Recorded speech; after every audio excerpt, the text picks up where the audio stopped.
What is going on, everybody? I think we're live. Welcome in. Good to have everybody here. It's Tuesday. It's Tuesday night. It's Wednesday night. Wednesday night game of the week.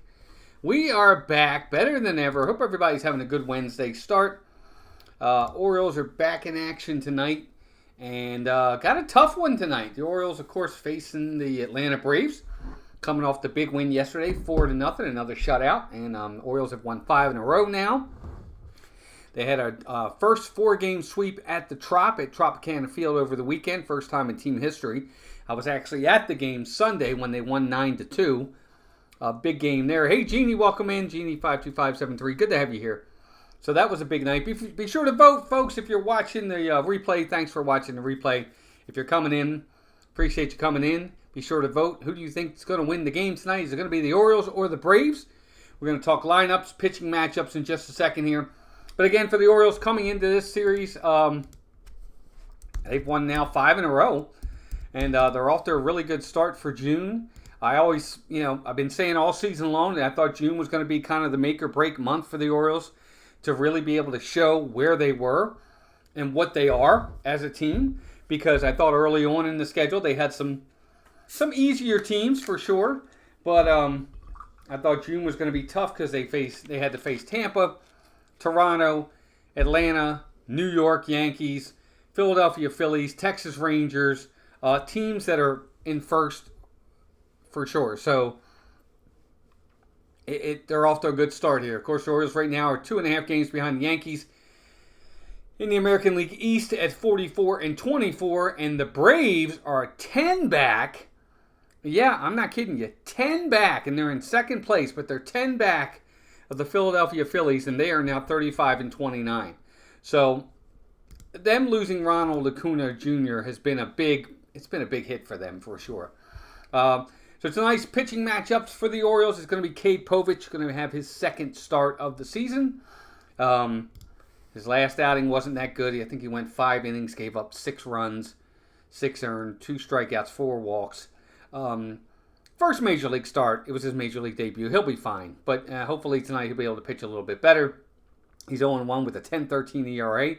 He'll be going up against Schwellenbach for Atlanta. He's 0-2 with an 8.38 ERA. So, for what it's worth, you got 2 guys that probably could use a little bit of help for sure. Now for Atlanta, we'll get here in just a second. I think it's going to update here in a second.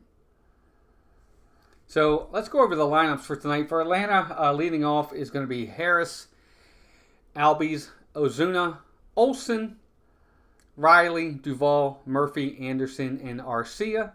And of course for the Orioles, you're going to see Gunnar Henderson's back in the lineup. He did not play yesterday. He had a day off. So Gunnar Henderson leading off at shortstop, Adley Rutschman second at catching. Batting third at first base, Ryan Mountcastle. Batting fourth in right field, Ryan O'Hearn. Batting fifth at DH is Anthony Santander. Batting sixth in left field is Austin Hayes, who's actually been playing really well lately. Batting seventh at third base is Ramon Arias. Batting eighth in center field is Cedric Mullins. And batting ninth at second base is Jorge Mateo. So no Colton Cowser, no Jordan Westberg in the lineup today. So those guys will be starting on the bench, and who knows, maybe they'll come in a little bit later in the game. I guess we'll find out soon enough. But, the Orioles coming into this game, playing really, really well. Daniel Berry, Sports, welcome in. Good to see you.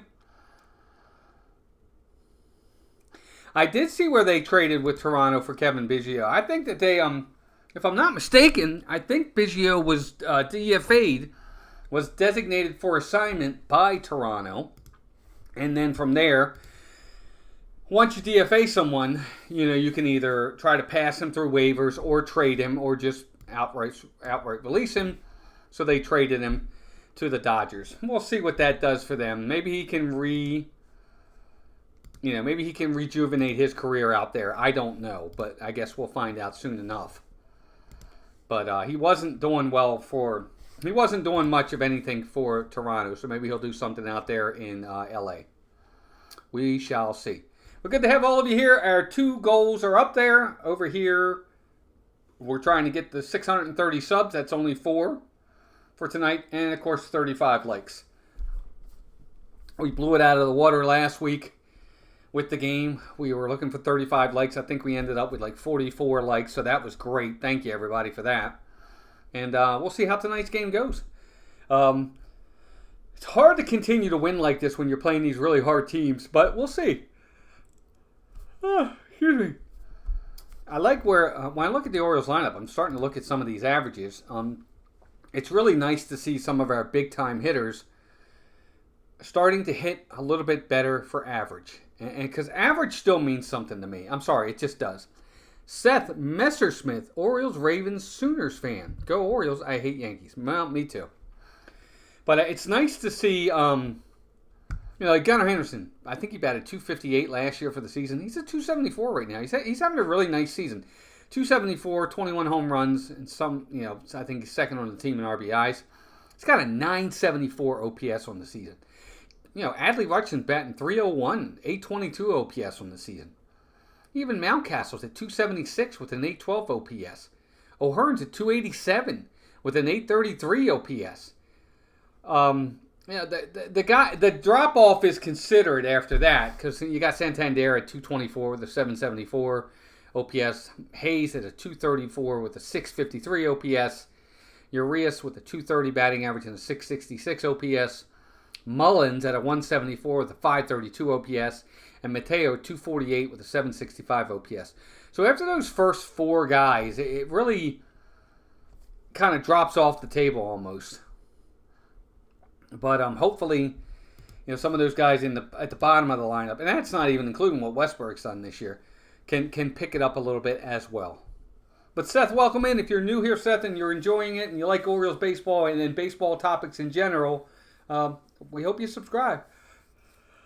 I apologize. I've been up a lot lately, but good to have you all here. Gunnar may be third place MVP voting behind Soto and Judge. Yeah, here's the thing about that. Here's how I see this. Okay, for what it's worth, and maybe a part of it is because I'm a homer. But when I look at Aaron Judge and I look at Juan Soto, I look at their numbers are very good. They're better than Gunnar's right now. But all things considered, if you put Gunnar up against them, Gunnar plays a premium position at shortstop. One of the most demanding, probably the second most demanding behind catcher of the position players on the field. He's a shortstop, which is one of the premier positions in the game. And he's a leadoff hitter too, and he's doing this in the leadoff position. And I've said ad nauseum, I don't think he's a leadoff hitter. I don't think he should be a leadoff hitter. I think he's a 3 or 4 guy personally. I think he can cause more damage in the 3 or 4 hole than he can in the leadoff spot. But that's just me. Anyway,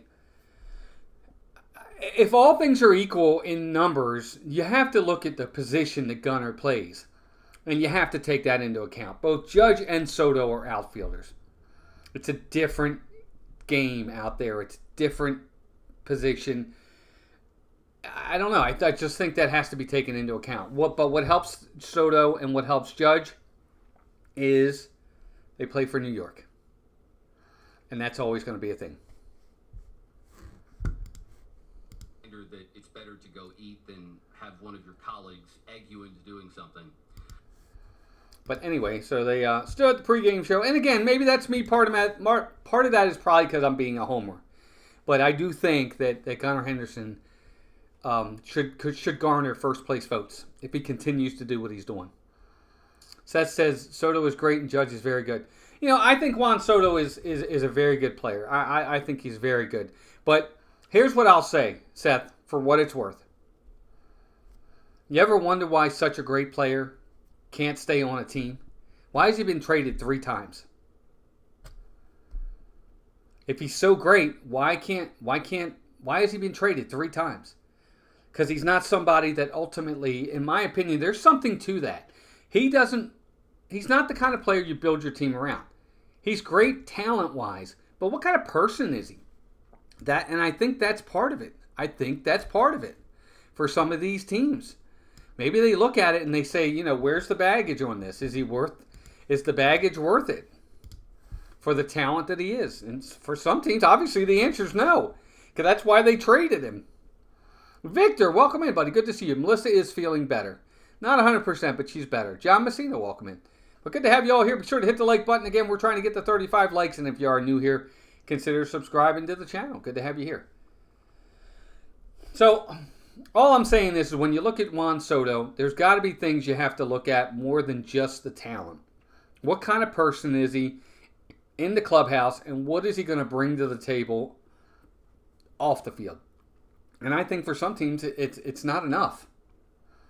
And again, that's why the Mets, the Nationals traded him, the Padres traded him. He can't stay with teams. And I think that's part of it. So again, just my opinion on it for what it's worth. I'm not a big Soto fan too, so maybe there's a little bit of bias there. I don't like the guy personally, and I got to be honest with you. I don't know that I would even want him on my team. And I know you guys are saying, "Oh, you're crap. That's not true. You would take him in a heartbeat." I don't know. I don't know that I want that kind of guy on my team. People talked earlier in the season when the Orioles thought they lost Bradish and all these guys to injuries. They said, "Go get Trevor Bauer." And I was like, "No, I don't want Trevor Bauer. I don't want that kind of person on my team. I want people on my team that I can root for." And that's how I feel. Well, right, that's exactly right, Victor. That's why. I want people that I can root for.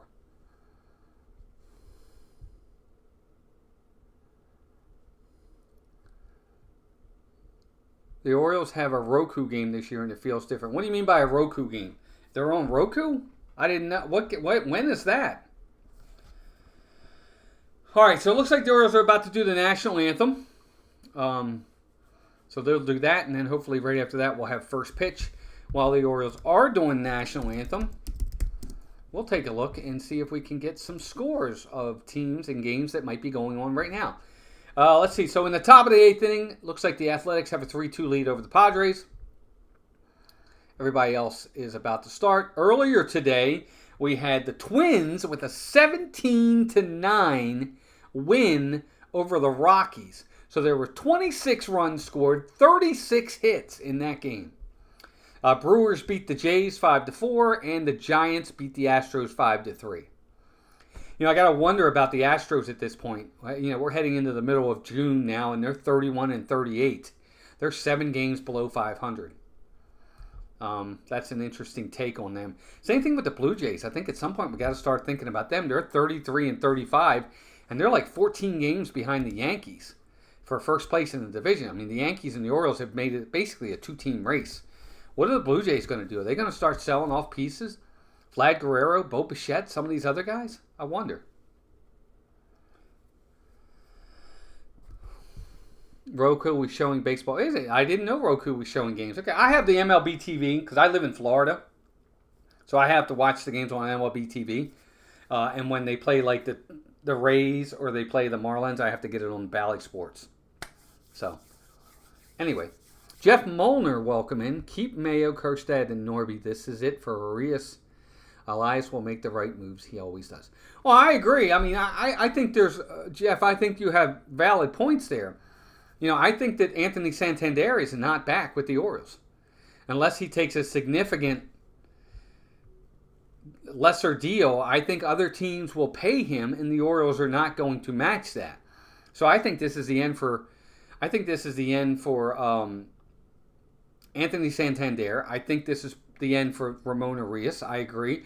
I actually think this should be the end for Jorge Mateo. I keep hearing people saying he's playing great. He's fine, but I don't think he's playing great.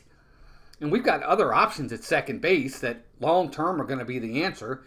So Arias, Mateo, Santander, and probably even O'Hearn are probably seeing their last season with the Orioles. I could be totally wrong. That's just my opinion. But that's how I see it. Now, I think the Orioles have to make every concerted effort they can to try to find a way to re-sign Corbin Burnes. Burnes is going to go to free agency. They're not going to sign him before the end of the season. He wants to test free agency. He wants that option. He wants that luxury, and I get it. But I think the Orioles have got to go into a bidding war with teams and make every concerted effort to sign this guy. Because you've got to have that legitimate number one ace. Now, look, I get it. Grayson Rodriguez and even Kyle Bradish, maybe they'll be the legitimate ace. But right now, they're not. And he has been such a huge part of everything that's happened with this starting pitching, or this whole the whole pitching staff in general. Corbin Burnes has been that mainstay, rock solid anchor that we have needed, and it shows. It shows. I mean, they have the third best ERA in all baseball. Their starters are right there too. I mean, maybe even second or third in starters. It's just been phenomenal how well the pitchers have done this year. Oh, you never know, Victor. They might not. Roku is streaming MLB this year because all the owners of Roku want to stream MLB. Yeah, that's fine. I get it. Soto can be positive off the bench if he keeps his mouth quiet. Well, that's the thing, John. He's not going to be off the bench. He's going to be. I mean, he's a superstar in this league. You know, he's one of the best players. If a lot of people think he's the best. Look, Acuna and Mets and Mookie Betts might have something to say about that. But he's a really good talent. I just don't like his attitude. I just don't like the way I just don't like how he conducts himself on the field. And look, I'm a very old school guy. I am. I'm an old school baseball guy. So I look at things and I like the way it used to be done. I think certain stats mean something, and today they don't. As a Mets fan, I'll take all those players. I'm sure you would. See, but I don't know. I'm a very different fan than everybody else. I want my team to win, but I want my team to win the right way. I don't want to win by going out and buying other teams' free agents, or trading for other teams' players. I want my guys out of my system to come up, be developed, and win, which is what they're doing. And when they won back in the 80s and the 70s, that's how they did it back then. It was their players. That's what I want again. And I think we're getting that. I think the majority of this team is homegrown talent. I mean, you just look at just tonight's lineup alone. Gunnar Henderson, farm system. Rutschman, farm system. Mountcastle, farm system. Hayes, farm system. Mullins, farm system. So 5 of the 9 guys in the lineup right there are from the farm. And that's in Povich, starting pitcher, farm system. You know, Westberg, who usually is in the lineup, and Colton Cowser, who's usually in the lineup, farm system. Not Bradish, but Grayson Rodriguez, farm system. Jose Bautista, farm system. They have these guys, and that's what I like. Jeff says, Mayo will be the right-hand slammer we need. I agree that Anthony Santander will be gone. His outfield skills can be upgraded, but his bat is great in our lineup if he is more patient. Well, that's a big if, Jeff, because the problem is with Anthony Santander, you said it, if he's more patient, and he's not. He is such a streaky hitter, and he's a prolonged streaky hitter. And what that means is this. He can hold you and carry you for a month, and he will be terrible for a month. And that's just too long for me. I don't want that. Everybody has slumps, and that's fine. But if you're going to be streaky, it can't be for those long stretches. And to be honest with you, I think Anthony Santander is he's a good player, and he hits his home runs. But look at his lifetime batting average. I don't know. I think his one attribute that he has over everybody else is he's a switch hitter. Because his defensive skills are going to continue to decline as he gets older and older, and he's going to become one-dimensional. He's going to have to be a DH. Because we don't need him at first. We've got Mountcastle, O'Hearn, and Kobe Mayo coming to play first base. Or even Heston Kjerstad. They may try to put him over there. Who knows what they'll do. Anthony Santander just is not going to be back on this team. Good guy, great clubhouse guy. I just don't see them re-signing him.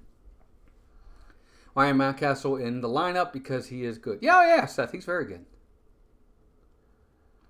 Wow, John. Yeah, Phillies Orioles is going to be a big test for both teams. So I was looking at some stats, and it's not. John, I don't want you to take this the wrong way. It's not a knock on the Phillies, but I've looked at the Phillies' schedule so far this year, and they've had 9 games against over 500 or better teams. 9. So they've had it relatively easy so far.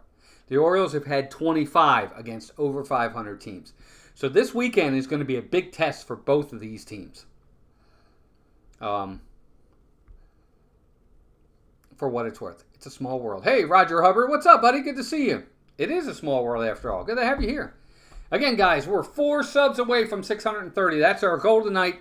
And our like goal is 35. So if you haven't already liked on the video, please do so. We're already up to 12 likes. And there's 15 of you watching. On the poll, we've got 13 votes already, and about 85% saying the Orioles are going to win tonight's game. I guess we'll find out. But we'll see how the Orioles... Hey, we did get another subscriber. All right. Thank you very much. I appreciate that. That means a lot. So we're now only 3 away. But the Orioles have really...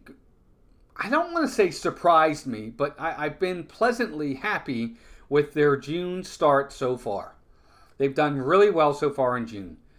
They really could have. They won 2 out of 4. They split a series against Toronto, which they probably could have won all 4.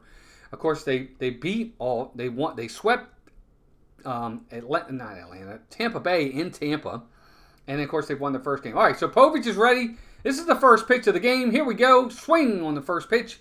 Swinging a foul back. Strike 1. So 0-1 already. So we're underway. First pitch, 6:35 p.m. Cade Povich on the mound for the Orioles, against a stacked lineup, minus Ronald Acuna Jr. for the Atlanta Braves. Here's the 0-1 pitch from Povich. I'm sorry, I'll get it. Ball way outside, ball 1.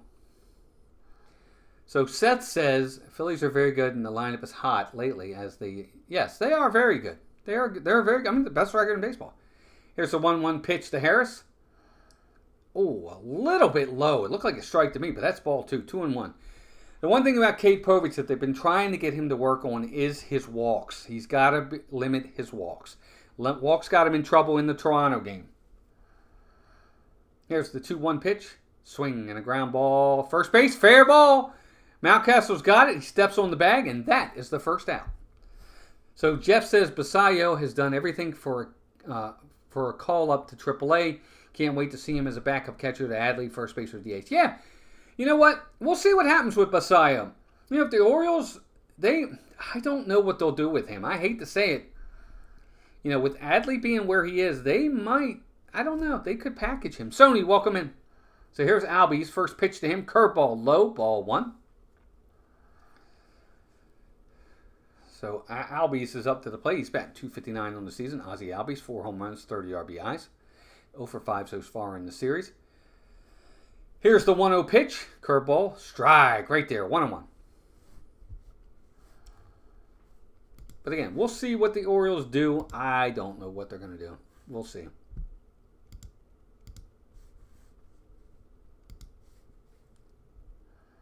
One pitch. Way high. Ball 2.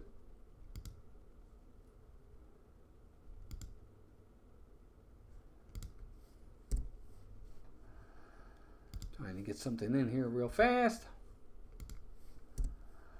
All right, so here's a 2-1 pitch from Povich. Swing and a foul back.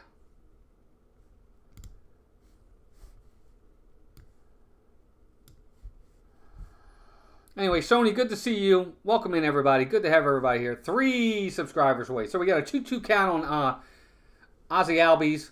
Povich is set at the belt. Here's the 2-2 pitch. Swinging a ground ball to the third baseman. Urias has it over to first, and that is 2 down in the first. So good start for Povich. Now, he had a good start in the first game against Toronto, where he went through the first inning and got him 1-2-3. And then he ran into trouble in the second, coming out for the second. So we got to see if he can build off his start and learn from what he did in that first time out. 10 people watching. Good to have you all here. We already picked up a sub, and we're getting closer to our goal.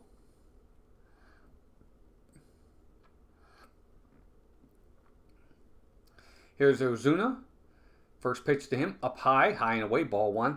Dylan Beavers, I think, has got a really good chance of making this team. Judd Fabian, same thing. Seth Johnson, another one. Good player. Here's the 1-0 pitch. Strike right there on the outside. 1-1. Ozuna's not happy with the call, but it's inside the box. It's a strike. Seth Johnson, good player. He's the pitcher, if I'm not mistaken, right? the guy that had Tommy John surgery. Here's the 1-1 pitch. Curveball on the outside, just catches the outside part of the zone. 1-2. Curveball's working right now. He's got good movement on the curve. Got a nice 1-2 count right here on Ozuna. Let's see if he can put him away. Here he is. 1-2 pitch. Curveball, swing, and a foul. That was going to be a strike, so that was a good swing by Ozuna to make contact to keep that at bat alive. Bill Miller, crew chief, Malachi Moore, Doug Eddings, and Chad Whitson are the umpires around the horn. Here's the 1-2 pitch. Swing and a foul back. 90 miles an hour on the outside part, but Ozuna gets a piece of it. Keeps the at bat alive.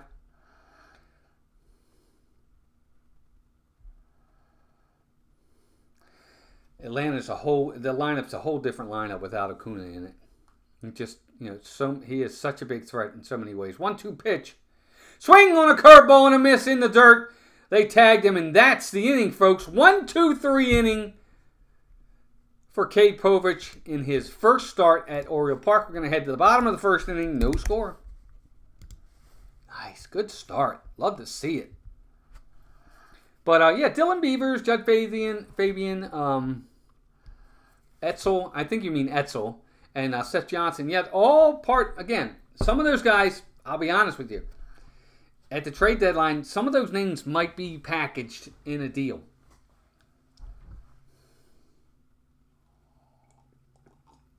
But we'll see.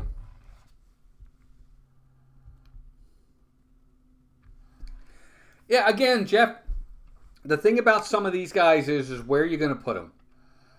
Third base, second base, first base, shortstop, catcher are kind of locked down, to be honest with you. Because either Mountcastle or Mayo are going to be playing first for a while.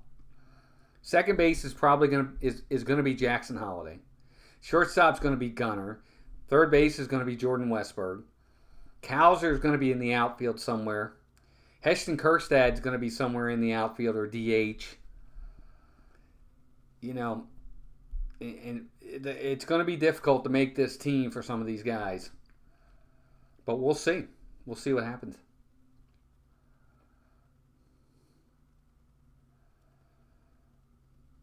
I think Kyle Stowers, who actually played well while he's been up here. I'm surprised he hasn't been in the lineup. I know he's been ailing a little bit, but I think they need to find a way to get him more at bats. Stowers might find a way to get himself on this team full time. And Hayes and Mullins are around still for another season. They're signed. They're not free agents till after the 2025 season. So, what do we do with them? You going to non-tender them? They could. They could non-tender them, but I don't see that happening. So Spencer Schwellenbach is on the hill for the Braves. Gunnar Henderson's in the box. And here's the first pitch. Swinging and a fly ball, center field, right at the center fielder. And on one pitch, Gunnar Henderson is out. As much as I love Gunnar Henderson, this is what I'm talking about as to why he's not a leadoff hitter.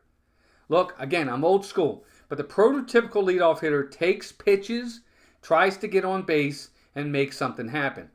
At the very least, you got to take one pitch. He doesn't take a pitch. He flies out to center field. Already, you're doing the pitcher a favor. One out, one pitch. Now, I get it. He hits his home runs and stuff. I get all that. But it's all the more reason why I don't think he, in my opinion, should be a leadoff hitter. So Rutschman's at the plate. First pitch to him, inside for a strike. 0-1. Yeah, Enrique Bradfield Jr. is another one. Yeah, he's got 80 great speed. Here's the 0-1 pitch. Swing and a foul. Third baseman's chasing. He's chasing, but he's not going to get there. That's a foul ball. So 0-2 count to Adley Rutschman. Well, the thing about Bradfield, though, is he's got to hit. Because, I said this about Jorge Mateo for the last couple seasons. I'm going to say the same thing about Cedric Mullins. Defense is great, but it's only going to take you so far. You can't steal first base. He's got to get on base. He's got to hit. And he's doing okay for his first season in the majors. And not in the majors. In minor league baseball and professional baseball. Got to continue to see Bradfield get better. He's got to bulk up a little bit too. 0-2 pitch outside. Ball 1. 1-2. So 1-2 count to Adley Rutschman. I think Enrique Bradfield, he looks like he weighs like 80 pounds. He's got to put a little muscle on. He's got to put a little bulk on. And he will. He will. And he's got to get better hitting. Here's a 1-2 pitch. Outside, checks the swing, check with third. No, he did not go. Catcher checked down the third base line, but they say he did not swing, so Rutschman's got the count back to 2-2. Yeah, and again, that's, just not to beat a dead horse, but that's the thing about Enrique Bradfield. Gotta hit. Here's the 2-2 pitch. Swing and a foul. He's still alive. Rutschman's making him work a little bit. The game is about hitting. Even with 80 grade defense and speed, the Orioles are going to need you to hit. If he hits 250, steals 60 bases, plays stellar defense. Here's 2-2 pitch. Ball high, ball 3. That's probably going to be good enough. But the Orioles will want his on-base percentage to be as high as possible. Because he's going to bat leadoff. That's where they're going to want to put him. Here's the 3-2 pitch to Rutschman. Swing and a foul. We're going to do it again. 3-2. I would assume that's what they're going to want to do with Enrique Bradfield. Is they won't start him there. He'll start in like the number 9 hole if and when he gets his call. That's still probably a couple years away, to be honest with you. He's not moving at the pace some of these other guys are moving. Inside, 3-2 pitch. No, inside and low. Ball 4. So Rutschman draws a 1-out walk, and that's going to bring Ryan Mountcastle to the plate.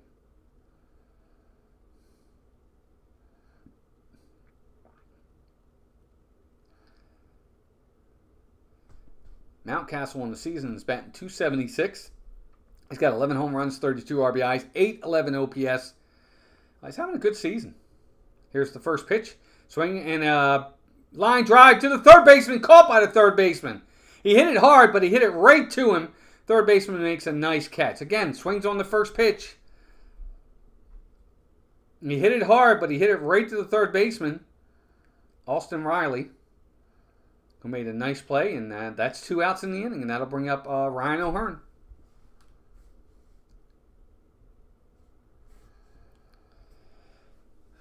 Here's the first pitch to O'Hearn. Curveball in there, strike. 0-1. I don't know. Oh my gosh, we picked up 2 more subscribers. We're at 629. We're only 1 away from our goal. Thank you guys. Thanks for being here. 0-1 pitch. Ball low. 1-1. Thank you. Appreciate all of you subscribing to the channel. Wednesday night game of the week. Every Wednesday we can. As long as it's not an afternoon game, because I got to work. We'll be here. All right, 1-1 pitch to Ryan O'Hearn. Swinging a ground ball. Nope. Line drive caught by the first baseman. And that is the 3rd out of the inning. So the Orioles hit the ball hard. Ryan Mountcastle hits it really hard, but he hits it at the third baseman. Ryan O'Hearn hits one really hard, but he hits it right at the first baseman. And that's your inning. No runs, no hits, 1 left. We head to the top of the 2nd inning. Orioles, nothing. Atlanta, nothing. But thank you, guys. 1 more subscriber to hit our goal of 630.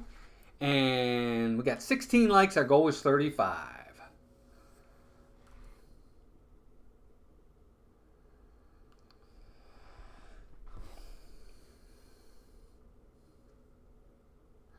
Well, I think Chase McDermott at some point this year will probably get the call.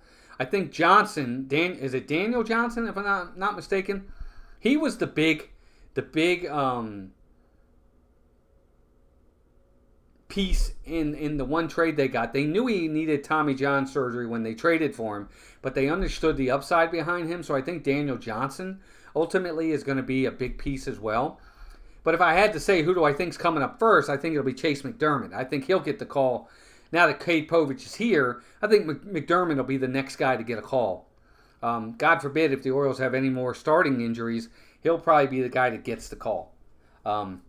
Let's knock on wood wherever we can find it and just hope that these injuries do not continue to mount and we can get past some of them.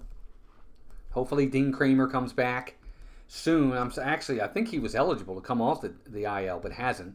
Hopefully whatever's going on with Danny Colomb, it's not a big deal. We'll have to see.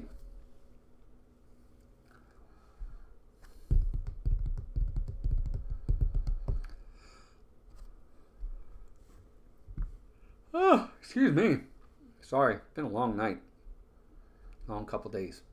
All right, so Povich is ready. Here's the first pitch. Oh, inside, and he hit him! He hit him in the back of the head. Holy cow. Just like that, Olsen is hit with the first pitch in the back of the head, or the upper back, and first pitch, and he gets hit right in the back. Oh, all right, up by the shoulder. It was actually up here. Looked like it got him in the head. So Matt Olson's on first base. That'll bring Austin Riley to the plate. And Cade Povich, I guess he was trying to throw a curveball that just didn't move at all. So a man on first, nobody out. Here's the first pitch to Austin Riley. That's a ball way inside. Ball one, 1-0. My goodness. He hit him with the first pitch. Goodness gracious.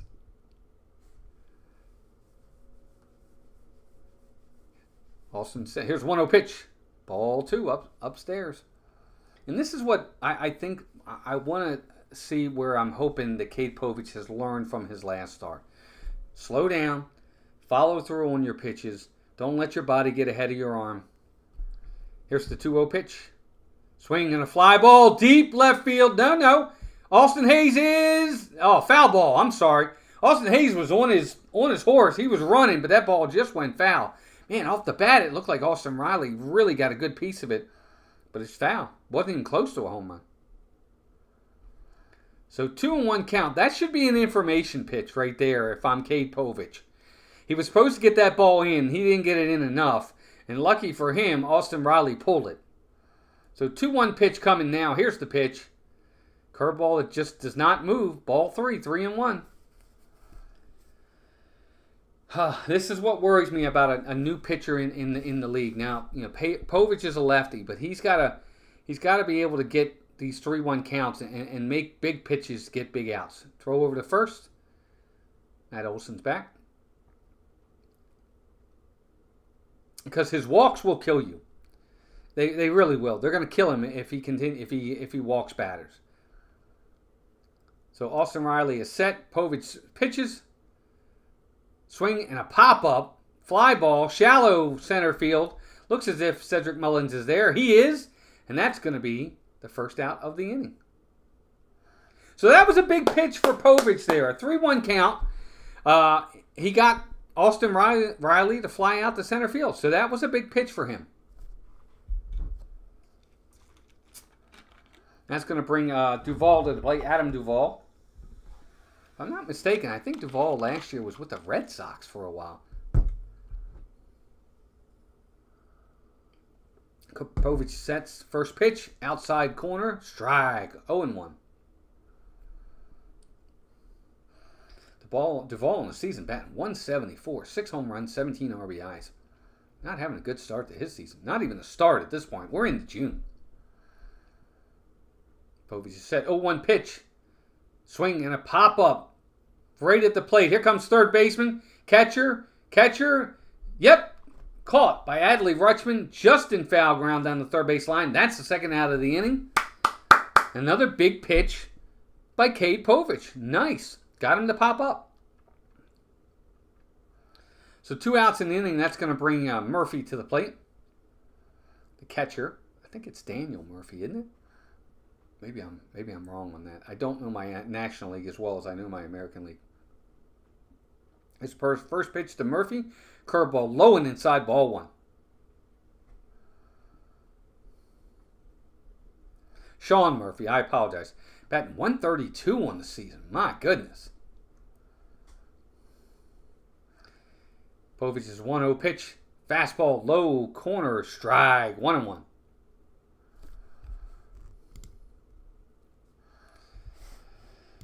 Whew, good to have all of you here. Still at 16 likes, everybody. Hit that like button. Let's see if we can hit that goal today of 35. Here's the 1-1 pitch from Povich.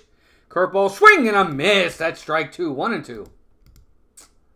Kirby Cooper subscribed. Thank you, Kirby. Appreciate you subscribing. Welcome in.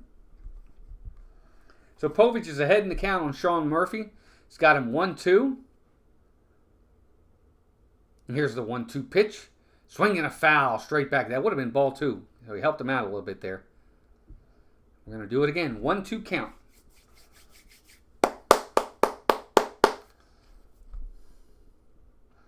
Atlanta's struggling. It's a big loss. They lost one of their pitchers this season, Spencer Strider, and now they lost Ronald Acuna as well. Povich is set. 1-2 pitch. Swinging a foul back again. 1-2. We're going to do it again. Those are two big losses for Atlanta. It's tough to recover from that. I mean, this is still a team that's in second place in the division, and they're in the wild card hunt. But they're 10 back of Philadelphia right now, and we're in the middle of June, so it's going to be hard. Here's 1-2 pitch, swinging and a foul, third base line. We're going to do it again.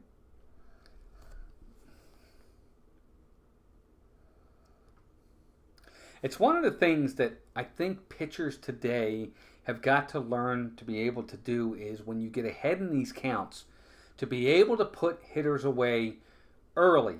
This is now the 8th pitch of the at-bat. Here's the 1-2 pitch. Swing and a miss. He got him on the curveball down and in. And that's the third out of the inning. No runs, no hits, no errors. A man left. Head to the bottom of the second inning. No score. Again, old school guy here. I just like to see these guys put these hitters away early in counts. When you get ahead 1-2, it shouldn't take 5 or 6 more pitches to get the guy out.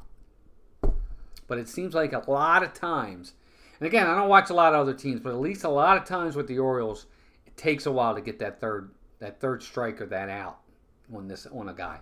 I don't like that. I think they need to find ways to, pitch more instead of throwing.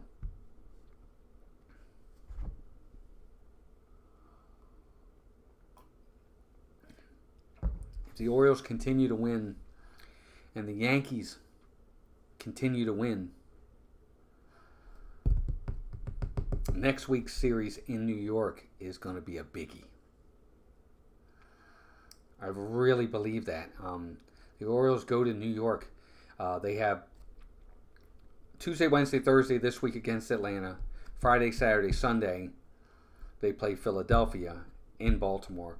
They're off Monday. Next Tuesday, Wednesday, Thursday, the Orioles go to New York to face the Yankees for the first time up there in the Bronx.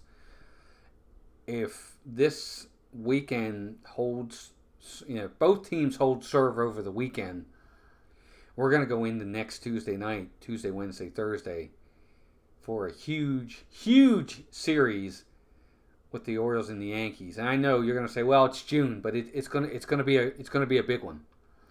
And I'll be honest with you, Garrett Cole has been pitching of late in rehab. I will be honest, I think they're going to hold him for the Yankees-Orioles series starting next Tuesday. I think he'll be the pitcher next Tuesday. I really do. If nothing else, he's going to pitch in that series. I really think he's going to pitch in that series. Chris Slimer, what's up, Chris? Welcome in. Dude, now you're never late. You're here. It's all that matters. All right, so Anthony Santander is in the box, and he's ready. Here's the first pitch. Ball low, but it catches the low corner. Strike one, 0-1. 17 likes. Hit that like button, everybody. One more subscriber to hit our goal of 630. Here's the 0-1 pitch. Ball way inside. 1-1.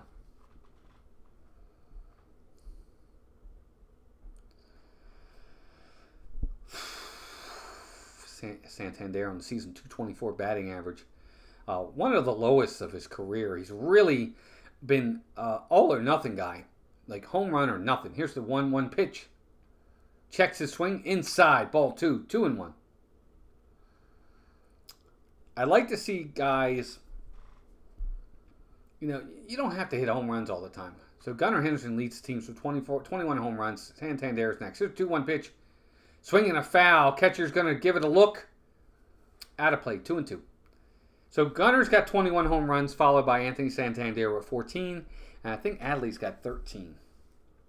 And then from there, I think it's Mountcastle with 11.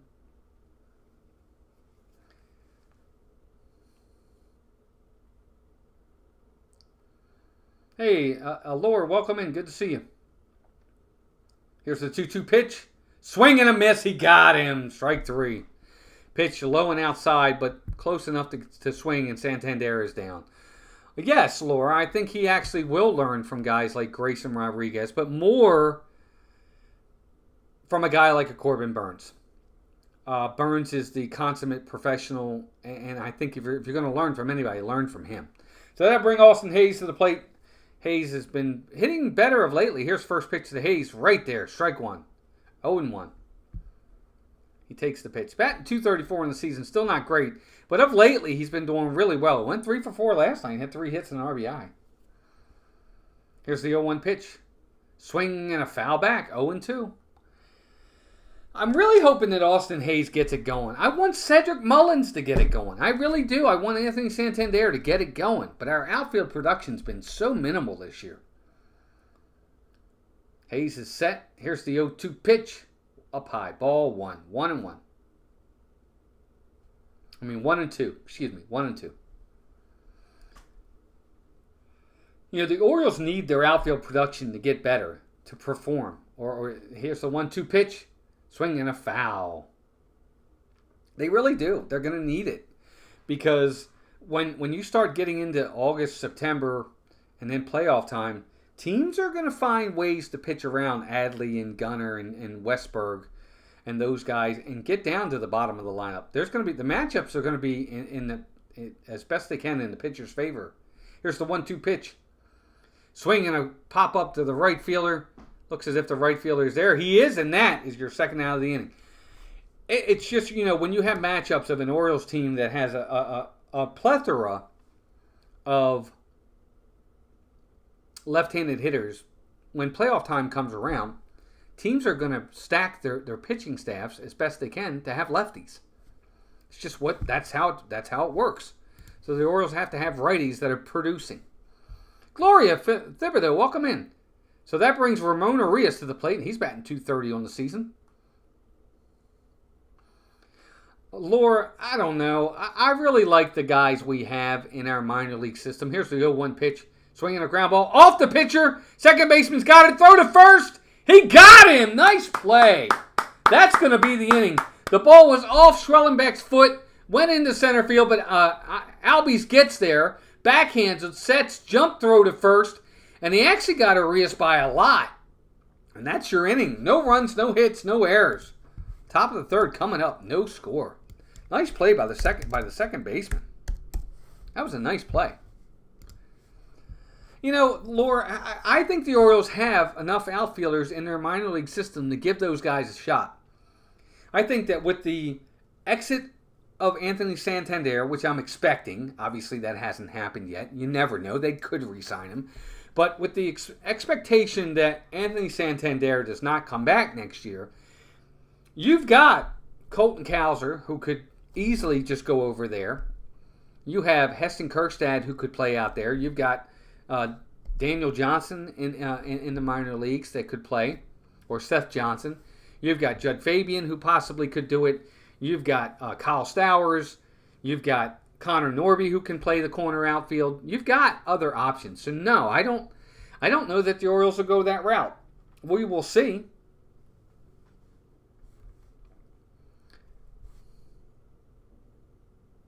I think one of the other guys that I'm really interested in to see what they do with next year is Ryan O'Hearn. What are they going to do with Ryan O'Hearn? Is he back next season? I mean, he was good last year for the Orioles, and he's been good this year for the Orioles. But does he come back? I don't know if he's a free agent at the end of the season. He might not be. He might have one more year. But, if he is a free agent, are the Orioles going to re-sign him? And what kind of deal is it going to take to get him re-signed?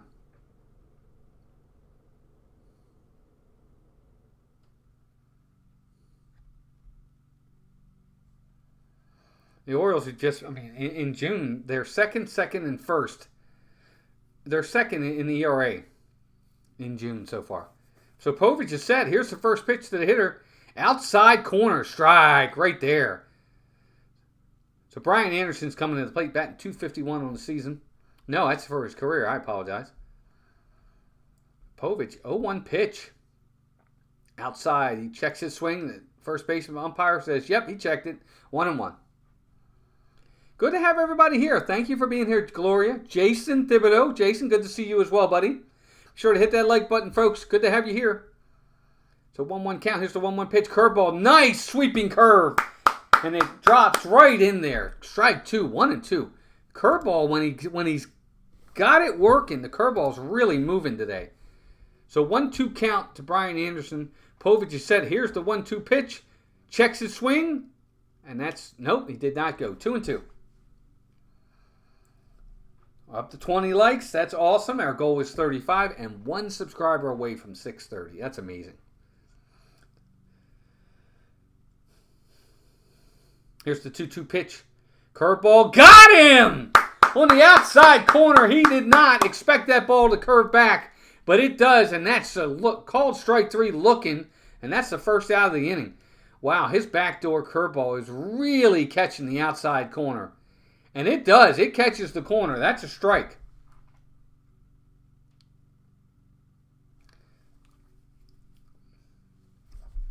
That'll bring Arcia to the plate. Here's the first pitch to him. Curveball again. Strike right there. Wow, if he can get that curveball going, he's going to be in really good shape. So far, his curveball is really, really cutting and just is really good right now. He's got a lot of movement on his curveball. Here's the 0-1 pitch. Fastball a little high. Ball 1-1. I don't know that though. Laura, that's a good question. I don't know that they're going to re-sign John Means. I think they're probably going to let him walk. I hate to say it, but I do. I just don't see a situation where he comes back. Here's a 1-1 pitch. Swing and a miss. Strike. 1-2. I don't see a situation where they re-sign John Means. Maybe they do, but it's going to have to be maybe on a minor league deal. Because what is he even going to pitch next year? He had Tommy John surgery again. He's not going to pitch for at least half of next year. Here's the 1-2 pitch. Curveball, ground ball down third base line, foul. He's not even going to pitch half of next year. Because he had his second Tommy John surgery. I don't see a scenario where they re-sign John Means. And to be honest, I don't know that there's a scenario where anybody re-signs John Means. He may be out of baseball.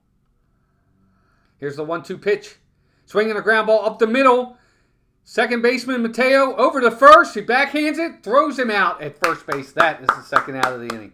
Nice play by Mateo. It was ground ball chopper over the pitcher's head. Backhanded over the bag by Mateo. He throws to first for the out. And that, folks, is the second out of the inning. Nice play by Mateo. He throws a strike to first base, too. Running away from the bag. That was nice. So here's Harris back to the top of the lineup. Curveball outside corner. Strike 1. He's got that pitch working. Lots of movement on the curveball right now. So Povich again gets ahead in the count. It's huge if you can get ahead in the count. Here's the 0-1 pitch. Swing and a foul back. 0-2. Love it. Love it. Love it. See if he can keep it going.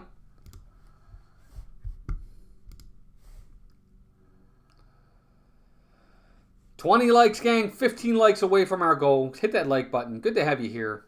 0-2 count to Harris. Here's the pitch. Swinging a fly ball. Base hit to right field. Just over the outstretched jumping hand or glove of Ryan Mountcastle. And that's a 2-out, 2-strike hit by Harris. Nice piece of hitting there. It really wasn't a bad pitch. He just went out and got it and poked it into right field. Yes, Laura, absolutely. Jose Bautista will be the Orioles closer next year. Yes, going into spring training. So he missed, September of last year. Obviously, he missed the playoffs. He's going to miss all of this year. He will be at spring training next year. So here's Albies. First pitch to him, swing and a miss, strike 1. So a 2-out hit by Harris, the leadoff hitter. And Povich gets ahead in the count here, 0-1. Of course, Albies ground out the first time up. He's 0 for 1. Here's the 0-1 pitch. Ground ball to second baseman. Gunner's got it. Throw to first. Scoop by Mountcastle. He got him. Nice play by Gunnar Henderson. It was in the hole. Gunnar backhands it. Throws to first. One hopper to Ryan Mountcastle with the nice scoop. And that's your inning, folks. No runs. 1 hit. 1 man left. Bottom of the third inning coming up. We got no score.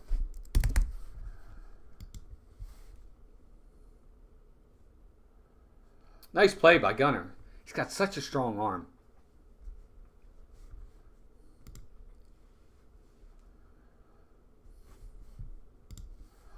All right, let's do a roll call. We got 11 of you in here, so I should see 11 answers. Where's everybody from? Let me know where you're from in the chat. City, state, country, wherever you're from. I want to know. Let me know.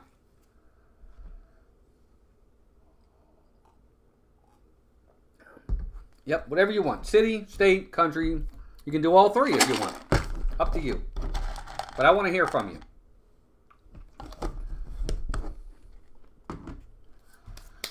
We are in Florida.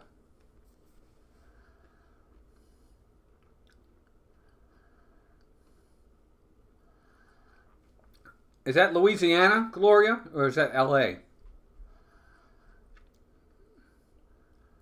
Louisiana, Illinois. Wow, nice. That'd be really neat if we got 11 different states.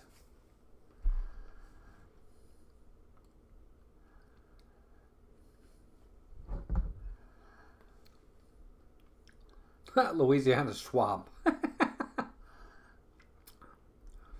Sony's also from Louisiana. Nice.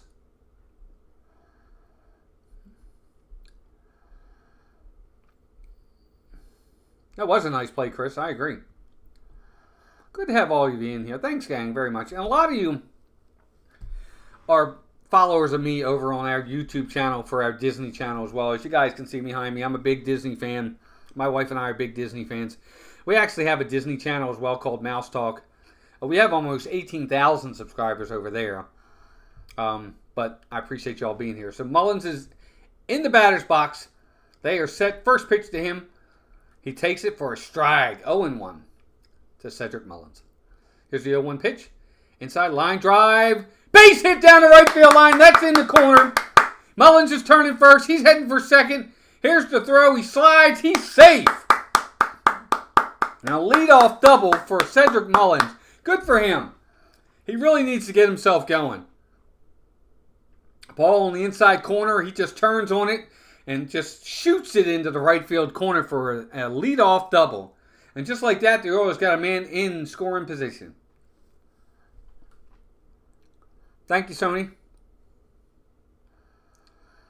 That's going to bring Jorge Mateo to the plate. He had a 3-1 homer yesterday. On the season, batting .248. First pitch to Mateo. Squares the bunt, pulls it back, but it's a strike anyway. 0-1. John, AB, welcome in, buddy. Thanks for being here. 4 home runs, 16 RBI, 765 OPS for Jorge Mateo on the season.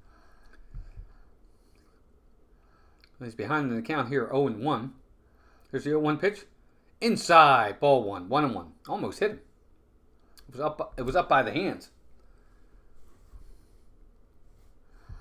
21 likes. Like seeing it. Orioles are batting .284 with runners in scoring position this season since last year. Here's the pitch. Swing and a blooper into right field. That's going to fall. Mullins had to hold up to make sure it got down. So it's a base hit for Mateo, but Mullins cannot score because he had to hold up. He had to make sure the ball got down. It does get down into right field for a base hit. So the Orioles got first and third, nobody out.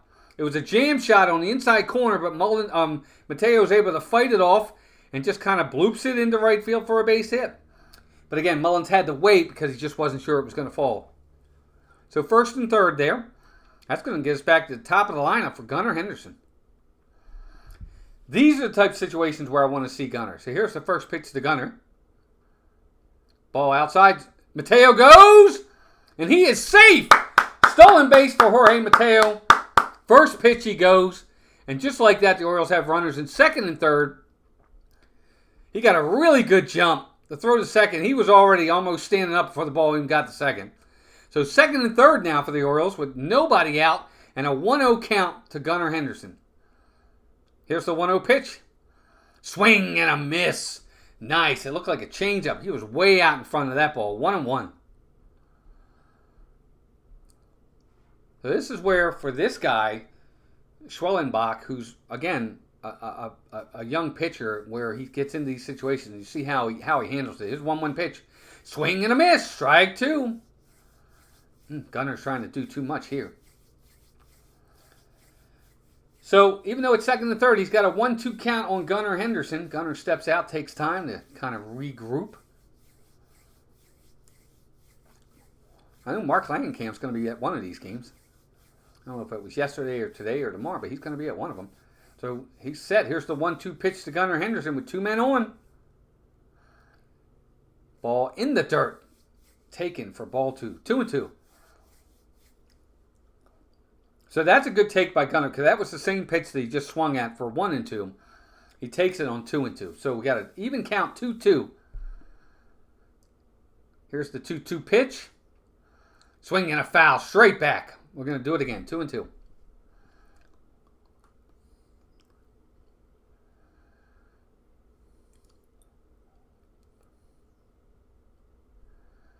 See what Gunnar can do here. See if he can get the big hit for the Orioles. Pitcher set. Gunnar set. Here's the 2-2 pitch. Swinging a ground ball to the first baseman. Oh, he looks home, but he can't go home. He's going to step on the bag for the first out of the inning. But Cedric Mullins does score, and the Orioles take a 1-0 lead. So Gunnar gets the job done. Gets the ball on the ground, and he's able to get the run home, and it's 1-0 Orioles. And Jorge Mateo does advance to third. So the Orioles got 1 out, man on third. RBI ground out for Gunnar Henderson. Now to bring Adley Rutschman to the plate.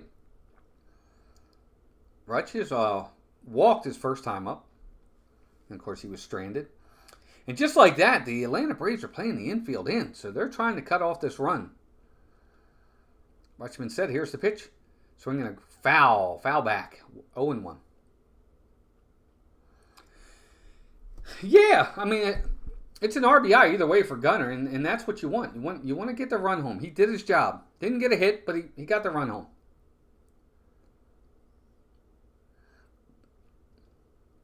Oh, 1 count. Here's the pitch. Swinging a ground ball. Oh, excuse me. Foul. 0-2. So Rutschman is in the hole, 0-2, just like that. Now we'll see what he can do with being behind in the count, 0-2, and also how does the pitcher handle this? He's keeping the ball down, which is exactly what he wants because he wants to try to induce a ground ball. But now he can look for the strikeout. Here's the 0-2 pitch, swinging a foul back. That ball was elevated. If Rutschman gets a hold of it, he's probably going to hit it to the outfield, but he can't. He fouls it back. So we're going to stay 0-2. Thank you all for being here. Appreciate you. I know a lot of you, again, are friends and supporters of the Disney Channel, so I appreciate you supporting me here as well. Here's the 0-2 pitch. Swinging a ground ball to first baseman. They're coming home. Oh, and the ball gets by the catcher. It was a bad throw by the first baseman, and Adley goes all the way to second.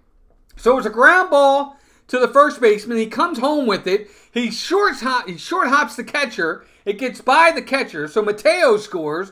Rutschman reaches first. And then when he sees the ball gets by the catcher, he goes all the way to second. Bad throw by the first baseman there. He does not make a good throw. And that allows Rutschman to go all the way to second.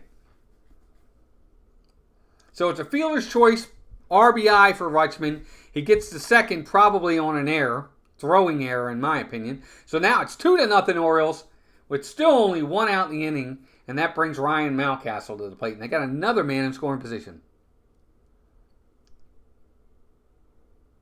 Here's the first pitch. Outside, ball 1. So yeah, they're going to give an error on that. And there should be. That's a throwing error, in my opinion. I can't put that on the catcher at all.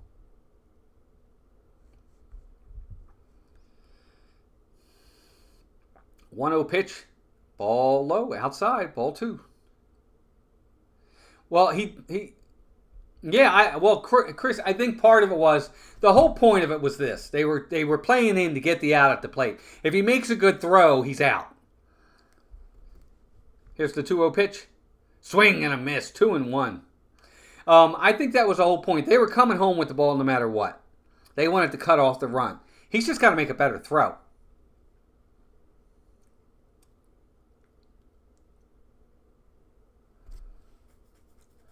So 2-1 count to Ryan Mountcastle. Here's the pitch. Swing inside. Ball, a ground ball, foul. 2-2. Thanks, Chris. about that, but I appreciate you saying it. Chris and I had season tickets for years with the Orioles, so I appreciate you saying that, brother. So Mounty's got a 2-2 count. Again, runner on second. Here's the 2-2 pitch. Ball in the dirt. Ball 3. 3-2. So Schwellenbach has to regroup because he's running the count full 3-2. Last thing you want to do is walking.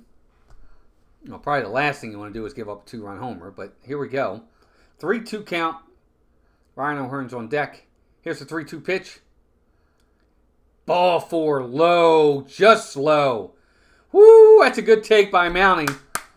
Ball 4, and he walks him. Here comes the pitching coach for the Atlanta Braves. Again, that's going to bring Ryan O'Hearn to the plate. That's a good take by Mounty. He usually swings at that pitch, so Orioles. Sorry, I got some peanuts I'm eating. Orioles first and second, still only 1 out, 2 runs in, and Ryan O'Hearn's going to be stepping to the plate. And here is the pitching coach being pretty animated on the mound, talking to this pitcher. He's definitely coaching him up right here. Here comes the umpire saying, "Let's go, gentlemen. I've got a dinner date later." So Ryan O'Hearn's going to step to the plate. Now, if I'm O'Hearn, lefty hitter, righty pitcher, first and second, you've already got 2 runs in. He's all over the place. Take a pitch. Let's see if he takes a pitch. O'Hearn's in the box. The pitcher is set. Here is the first pitch. He checks it. Appeal to third. Nope, he did not go. Ball 1. 1-0.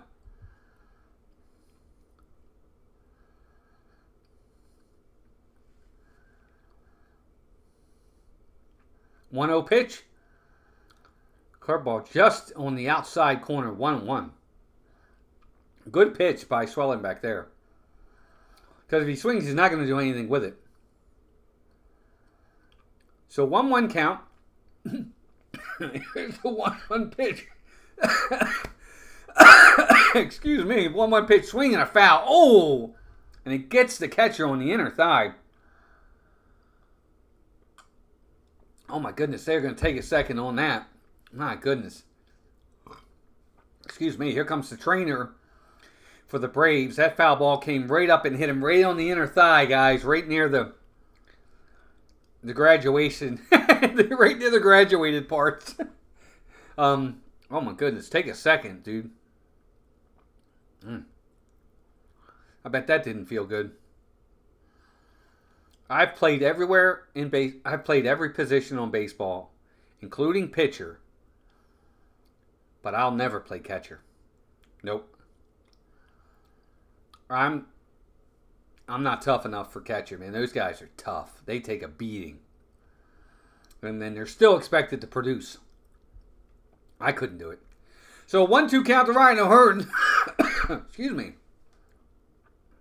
Here's the 1-2 pitch. In the dirt. He checks his swing. Ball 2. 2-2.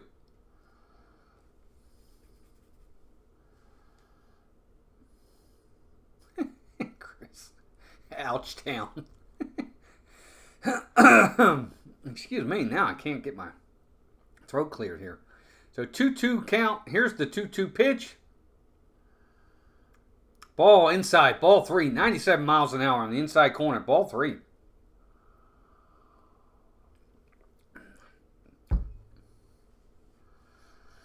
This is a really tricky time for the Braves here. You got to be careful that you don't allow a big inning. 3-2 pitch. Ground ball. Right at the second. Shortstop. He steps on the bag for 1. Throw to first. Double play. Wow, Ryan O'Hearn, they played him perfectly. Right up the middle.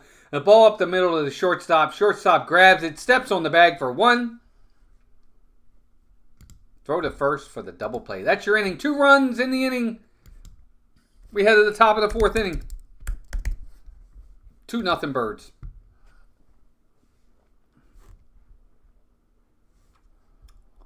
Wow. Orioles had a chance there. He hit it hard. He just hit it right at him. And because he hit it hard, it was an easy double play. He just picks it up, 2 steps on the bag, throws the first, inning over. Yeah, it is. Again, you can't, in today's game, you can't overshift anymore. There's no more shift. So they just had the shortstop basically behind the second base bag on the shortstop side, and that's exactly where he hit it. If they're playing straight up, it's a base hit. If the shortstop's where he's supposed to be normally, it's a base hit. It's up the middle for a base hit. But teams still shift as best they can. They'll shift to whatever is allowed. So that's why he was up the middle. Anyway, good to have everybody here. We are still at 21. I see 21 likes. You guys might see 22. I see 21. So we're trying to get to 35 likes and still 1 subscriber away from our goal. And hopefully we'll get there. We've had 21 votes so far. That's pretty awesome. 90% of those folks are saying the O's are going to take home the win tonight. We'll see if that's the case. We're already into the top of the 4th inning, and it's only 7:25. That's awesome.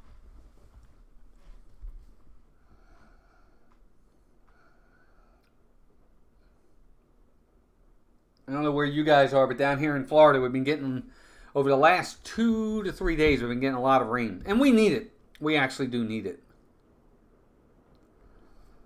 It's actually pouring out there right now. So here's Ozuna. Cade Povich is back out there. First pitch. Strike right there. 0-1.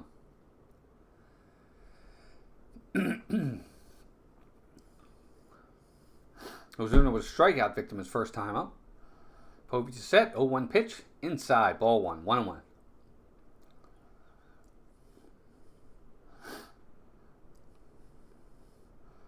You know, if Povich can be successful for the Orioles and really pitch well, it gives them a really good advantage of having 2 lefties in their rotation. Here's the 1-1 pitch. Ball outside, 2-1. I mean, if you can have him and Cole Irvin pitching well, it's going to be such an advantage for the Orioles. They're behind in the count, 2-1. Here's the 2-1 pitch. Swinging a fly ball center field. That's going to get down for a base hit. Center fielder Mullins has got it. He gets it in. But a leadoff single for Marcell Ozuna. And just like that, Atlanta's got a runner on. That's going to bring Matt Olson to the plate. Of course, Olson's first time up, he was hit by a pitch. Exit velocity on that base hit was 111 miles an hour.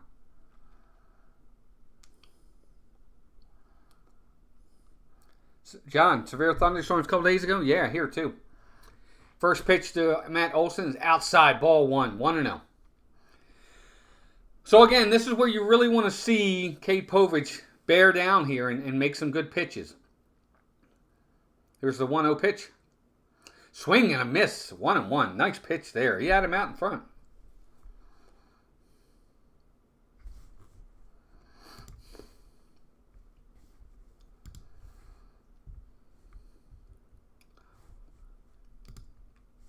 We had him out in front. So 1-1 count to Matt Olson. Again, man on first. Nobody out. Here's the 1-1 pitch. Curveball swing and a foul back. 1-2. And there it is. Looks like we hit our goal. We are at 630 subscribers. Woohoo! Thank you, gang. Good job. That's amazing. Thank you, everybody. We got to our goal of 630. That's amazing. 1-2 pitch. Outside. Oh, just outside. So since we made our goal of 630, I am going to take this and I'm going to delete it because we made it. Nice job. Thanks, everybody. So now, 2-2 count to Matt Olson. Here's the 2-2 pitch. Swinging a fly ball left field. Down for a base hit. Hayes has got it. Ozuna's going to stop at second. So the first 2 guys have reached on base hits. First and second, nobody out. And that's going to bring Adam Duvall to the plate. No, it's going to bring Austin Riley to the plate. I apologize.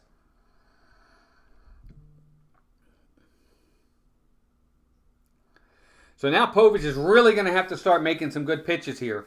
He's got first and second, nobody out in the heart of the lineup. Number 5 hitter, Austin Riley, coming to the plate.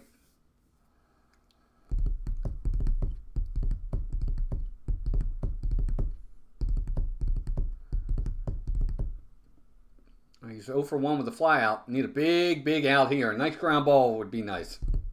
First pitch. Curveball, ground ball. Foul down the third base line. Woo! That was close. If that's fair down the line, that's at least 1 run. But it's foul. 0-1. So they're on him now. They're starting to square him up. First 2 hitters this inning have hit the ball really hard, and Riley hit that ball hard. So they're seeing something. They're making adjustments.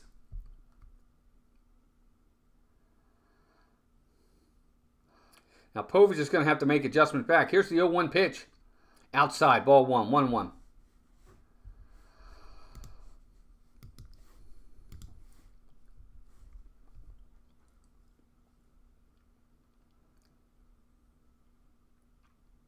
Got peanuts all in my 1-1 pitch. Swing and a miss. Strike 2. 1-2. That was a fastball up and in. He couldn't get there.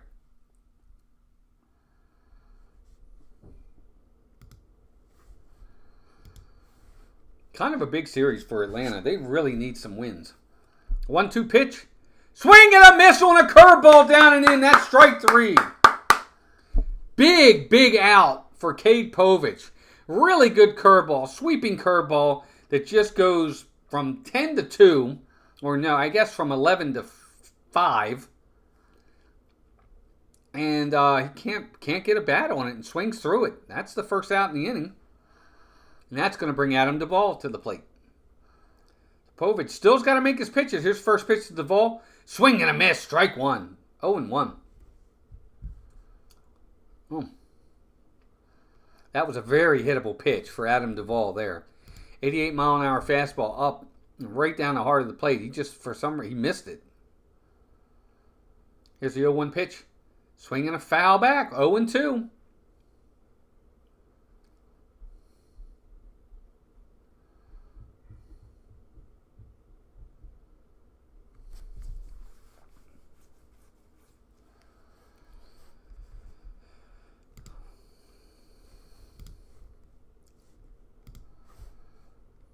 So 0-2 count on Adam Duvall.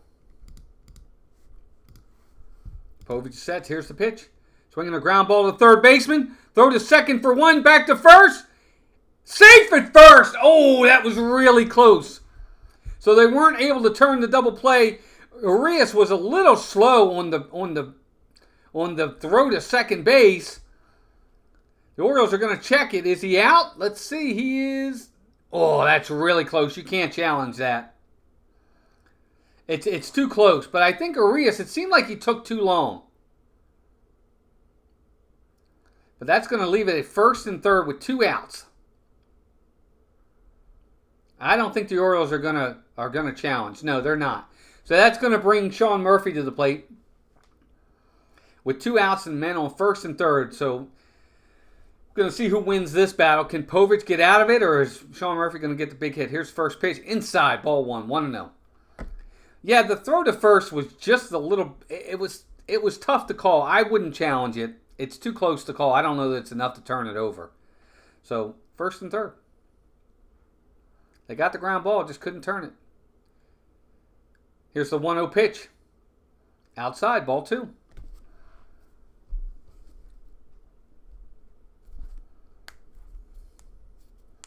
Povich has got to remember the pitch clock. That's going to be big because you got to stay on your game because he's got to be ready he's got to pitch before the 1. Here's the 2-0 pitch. Right there, strike 1. 2-1. It looked like Murphy was taken all the way there.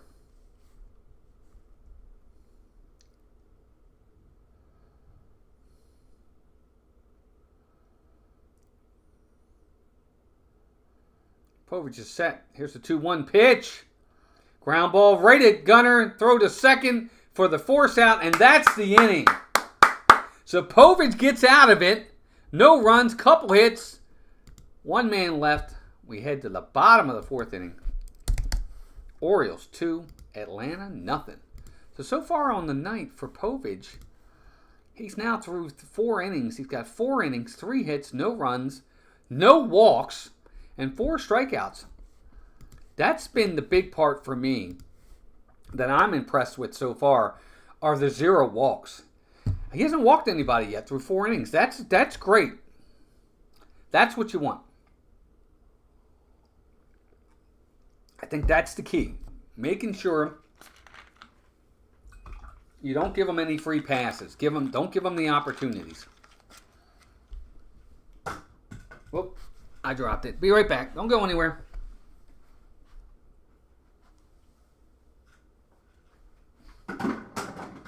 Woo, got some clouds out there, folks. Let me tell you. Good to have everybody in here. 10 of you still watching. The likes are growing. We'll get there. I think we'll get there.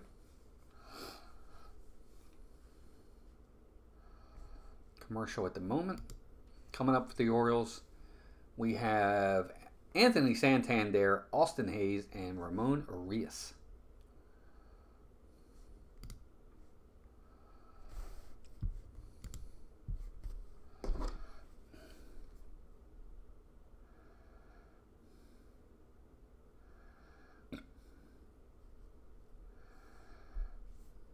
Just waiting for the game to come back, folks. Appreciate y'all being here.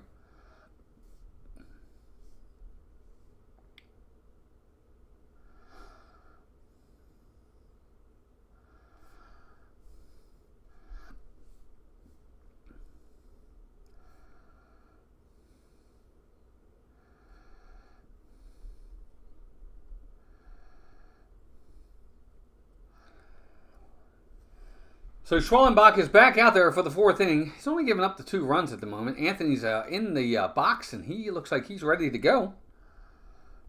So here we go. First pitch to Santander. Inside corner, strike 1. 0-1. I'm proud of Anthony. He took that pitch.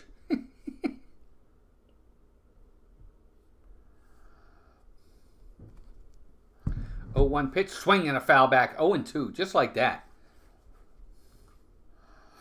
So just like that, Anthony Santander is down in the count, 0-2.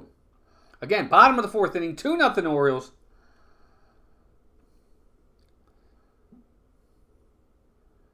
Here's the 0-2 pitch. Swinging a ground ball. Base hit up the middle. Line drive base hit up the middle just by the pitcher for a base hit up the middle for Anthony Santander. Wow. Exit velocity, 99.9. Wow, the pitcher just missed catching that ball. He thought he had it at first, but he couldn't get it and goes up the middle. So leadoff base hit for Anthony Santander. Up the middle, too. I'd like to see that. I'll bring Austin Hayes to the plate. He's 0 for 1 on the game. Here's the first pitch to Hayes. Swinging a line drive, caught by the pitcher, and he doubles off Santander, who was running on the pitch. It was a line drive up the middle. Schwellenbach couldn't get Anthony's, but he got Austin Hayes's, and that's the first 2 outs, just like that. Double play. Catch him, tag the bag, 2 down in the inning. Wow. Probably would have been a double play anyway if it gets past the pitcher, because it looked like the second baseman was ready to line it up. So 2 outs. That'll bring in Ramon Arias to the plate. First pitch to him, strike. 0-1. I'll be honest, even if he doesn't catch it, I think they probably double him up because it looks like the second baseman was all lined up. Here's the 0-1 pitch. Outside, ball 1, 1-1. So Atlanta catches a break. Good play by the pitcher. Good reflexes, 2 in a row. 1-1 pitch. In the dirt, ball 2, 2-1.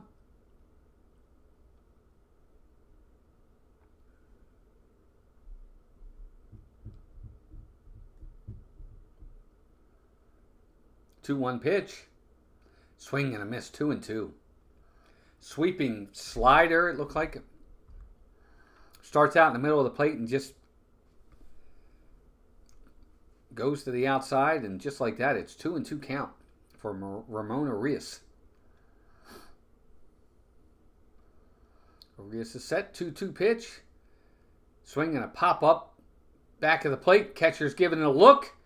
And, he made it. He made the catch right by the netting, but he makes the catch, and that's the out, and that's the inning. No runs, 1 hit, nobody left. Top of the 5th coming up. 2-0 Orioles.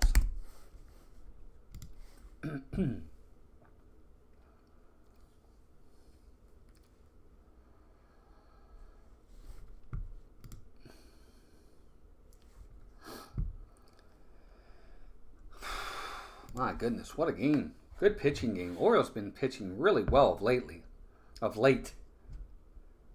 Hopefully they'll continue to do so.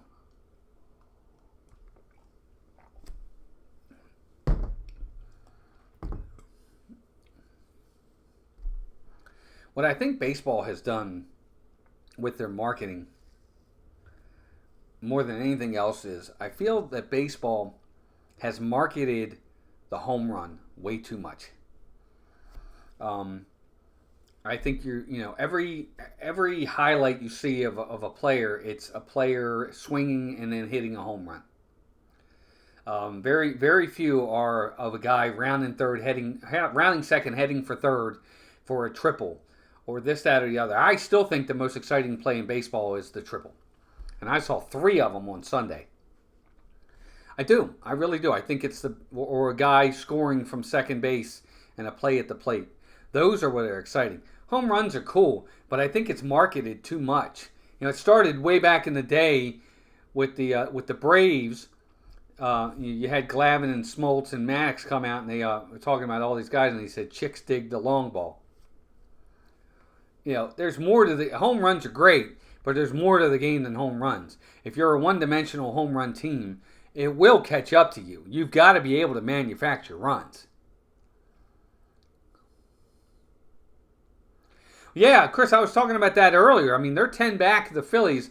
But to be honest with you, all they have to do is make the playoffs and anything can happen.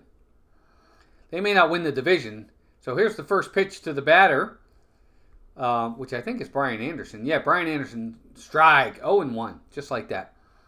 It's just about making the playoffs at this point for the Braves, and they're in the wild card hunt.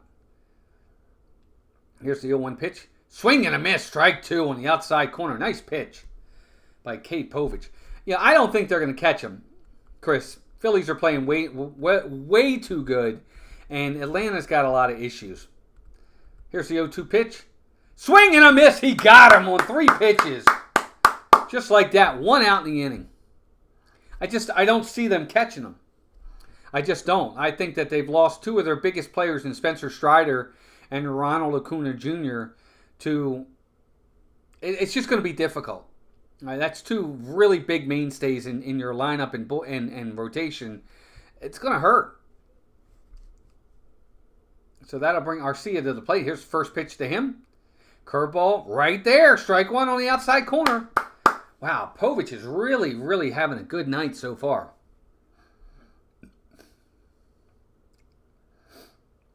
Getting ahead in the counts. Here's the 0-1 pitch. Outside, ball 1, 1-1. I think what I'm seeing from what I've noticed, and who am I, the pitches that he misses up more than anywhere else. Here's the 1-1 pitch. Curveball, swing and a miss, strike 2.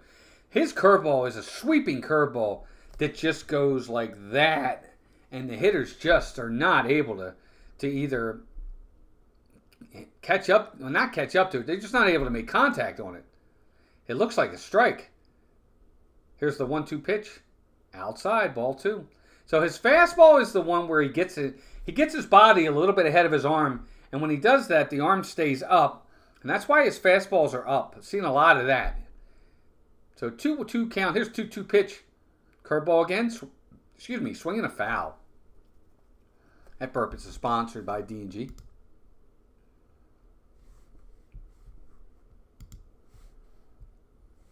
Or that's sponsored by B&B, Burps and Belches. 2-2 pitch. Pop up, back of the plate. Rutschman's there. Here comes Mountcastle. It's going to have to be Rutschman. And he catches it for the 2nd out in the inning.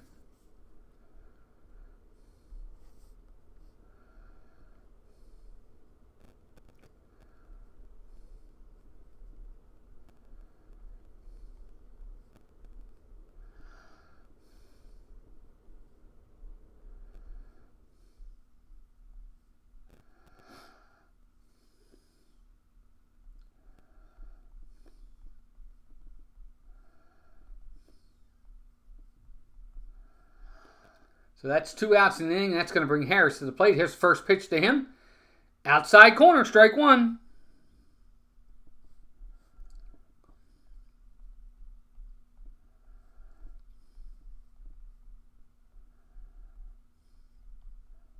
Sorry, my boss is texting me. Here's the 0-1 pitch.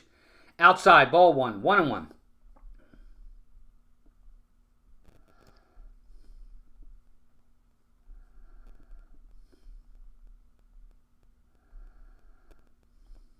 Sorry, I had to text my boss. Here's the 1-1 pitch. Swing and a miss, 1-2.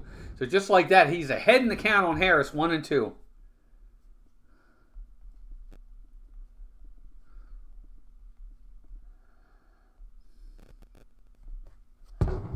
So 1-2 count on Harris. Here's the pitch. Outside, ball 2, 2-2.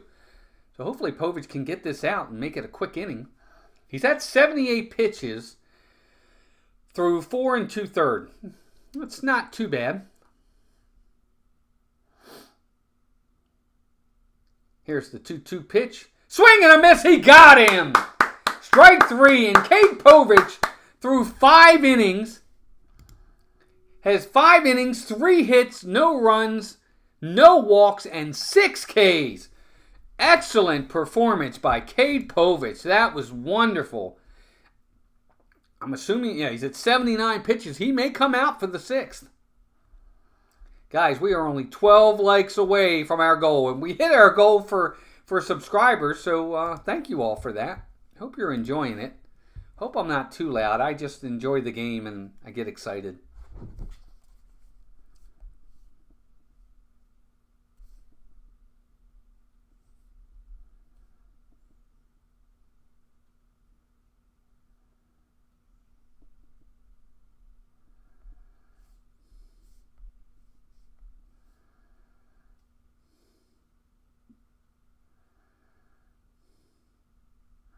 Appreciate all of you being here. We are having a good time, everybody. Good to have all of you here. I only got 8 of you watching now, though. Call you, the 8 that are here. Call your friends, friends, and your friends' neighbors' friends, and tell them to come join us. As we're heading to the bottom of the 5th inning, the Orioles are holding on to a 2-0 lead.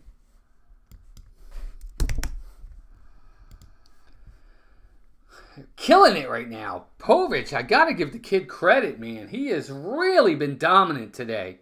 Staying ahead in the count, putting hitters away, good command of his pitches, no walks to this point with 6 strikeouts. Very impressed. Very impressed. He had a 10.5 ERA going into tonight. His ERA has been cut in half from 10 to 5.23. Good. Very good. I just very, very happy for him. He's really done great. Thanks, Chris. Appreciate you. So we're heading in, again, bottom of the 5th inning for the Orioles coming up here. Here's Cedric Mullins. First pitch to him. He squares the bunt, pulls it back, ball 1. Low. 1-0. So Mullins is 1 for 1 with a double. I'd like to see him have another big 2-hit, 3-hit game. Here's the 1-0 pitch. Squares again, but it's low and inside, ball 2. I think that's part of the game for Mullins that I think he needs to get back to. Find those ways to get on base. Square the bunt a couple times. Here's the 2-0 pitch. There's a strike, 2-1. Find ways to get on. Bunt, drag bunt, base hit, double down the line. Doesn't have to be home runs. Here's the 2-1 pitch. Swing and a foul, 2-2. And I think that's the key for him. He's got to get back to having the mindset of being a leadoff hitter is what I feel he needs to be. Get back into that mindset, and I think it'll really help him. I really do. Just have good at bats, make contact, protect the plate, and get on. Here's the 2-2 pitch. Fly ball, center field, going to be playable for the center fielder. He's under it, and he's got it. 1 out. I just think look, he had a 30-30 season 3 years ago. It wasn't last year. It was 3 years ago. It's been a while. And his numbers have declined significantly since. I think that Cedric Mullins has got to understand that what he is a leadoff hitter that's supposed to get on base, steal bases, score runs, and play good defense. That's, in my opinion, what his game should be. And I think he needs to get back to that. So here's Jorge Mateo. He's 1 for 1 on the day with a steal and a run scored. Mateo's been he's been a pleasant surprise. I still don't think he's having a great season, but I think he's been adequate. He was horrible last year for the Orioles, but Mateo's been better this year. It's been giving the Orioles the chance. Here's the first pitch to him, strike right there, 0-1.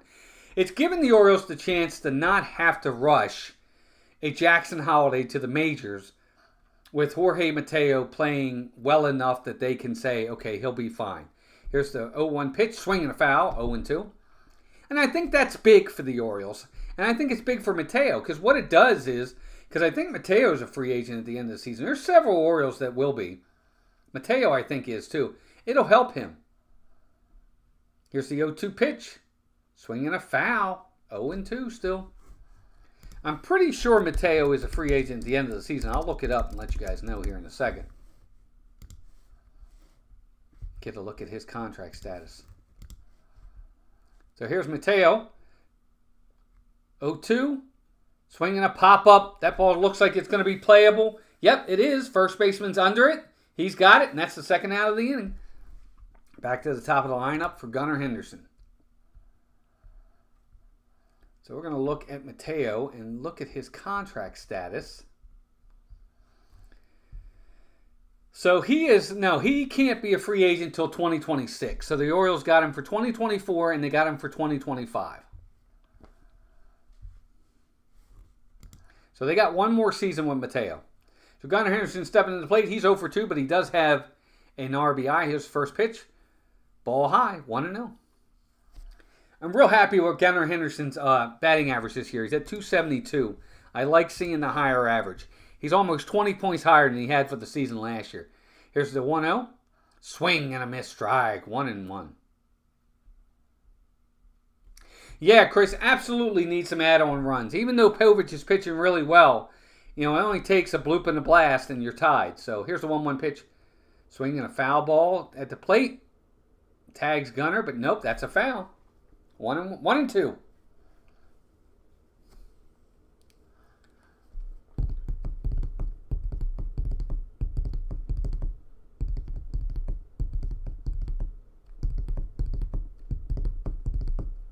Gunnar is set. Here's the 1-2 pitch. Way outside. Ball 2. 2-2.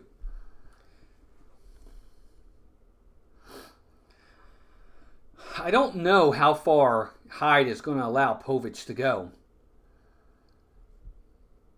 I think here's the 2-2 pitch. Swing. Good hack for Gunnar just to keep the at-bat alive. Swinging a foul. 2-2.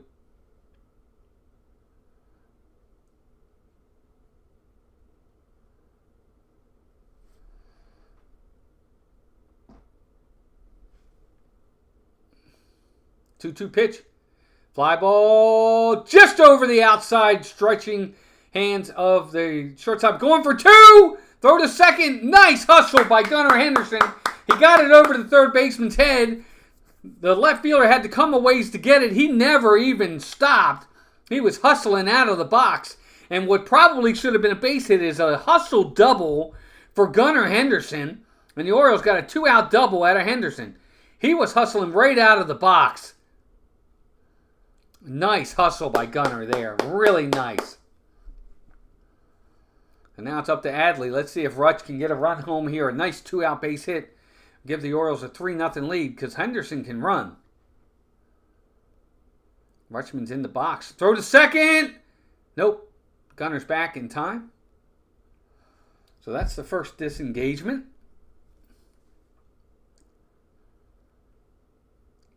He's got a really good secondary lead. Here's the first pitch.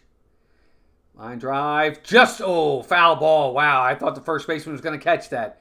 He just misses it. So 0-1 to Adley Rutschman. And you're right, Chris. The Orioles are trying to get an add-on run here. They could really use it.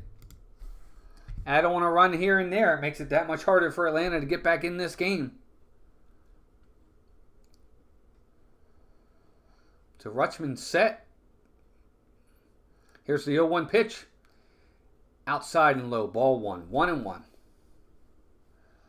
I think on the season, Gunnar's got 9 stolen bases. He's like 9 for 9. So his percentage is obviously great. He's got 9 steals. Rutschman's batting 389 with 2 outs in baseball. Here's the 1-1 pitch. Ball 2. So with 2 outs, he's batting 389. With 2 outs, the league average is 229. So it's 160 points higher than the league average. 2-1 count. Here is the 2-1 pitch. Ground ball foul. 2-2. Nice to have all of you in here. Good to have you here, folks. Had a really nice night so far. 91% of you are saying the O's are going to take home this win. We shall see. Watchman's got a good secondary lead. Here's the 2-2 pitch. Swing and a check swing. He's out. Yes, sir. Appeal down to third base. Yep, they confirm it. That is strike 3. So Rutschman's out. They leave a runner at second base. We're going to head to the top of the 6th innings. 2-0. The Orioles still got the lead, folks. Woo! That was a toughie right there. I think Adley's got to take that pitch, though.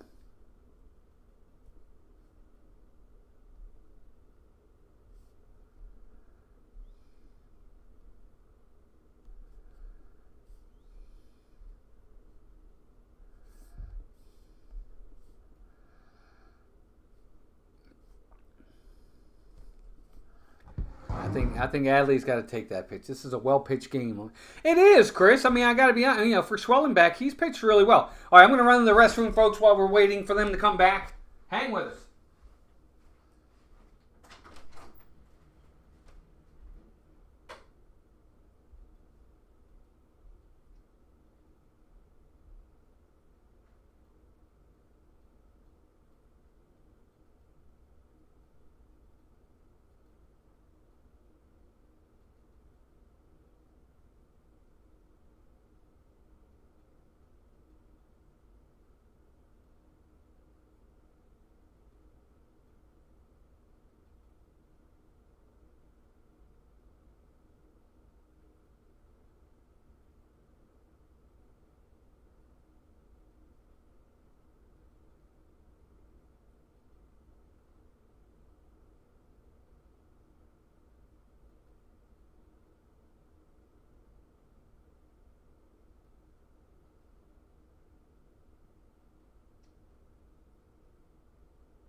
All right, I'm back. I'm coming. All right, Povich, first pitch. Fly ball to right field. O'Hearn is under it. Oh, and he makes the catch. 1 out in the inning. Thanks, gang. Sorry, I had to go to the restroom. Got to do what you got to do. And I'm going to sneeze. Hang with me. That was a weird sneeze, wasn't it? So 1 out in the inning for Povich. He's hit 80 pitches through 5 in the third. So he's been pretty efficient with his pitch count.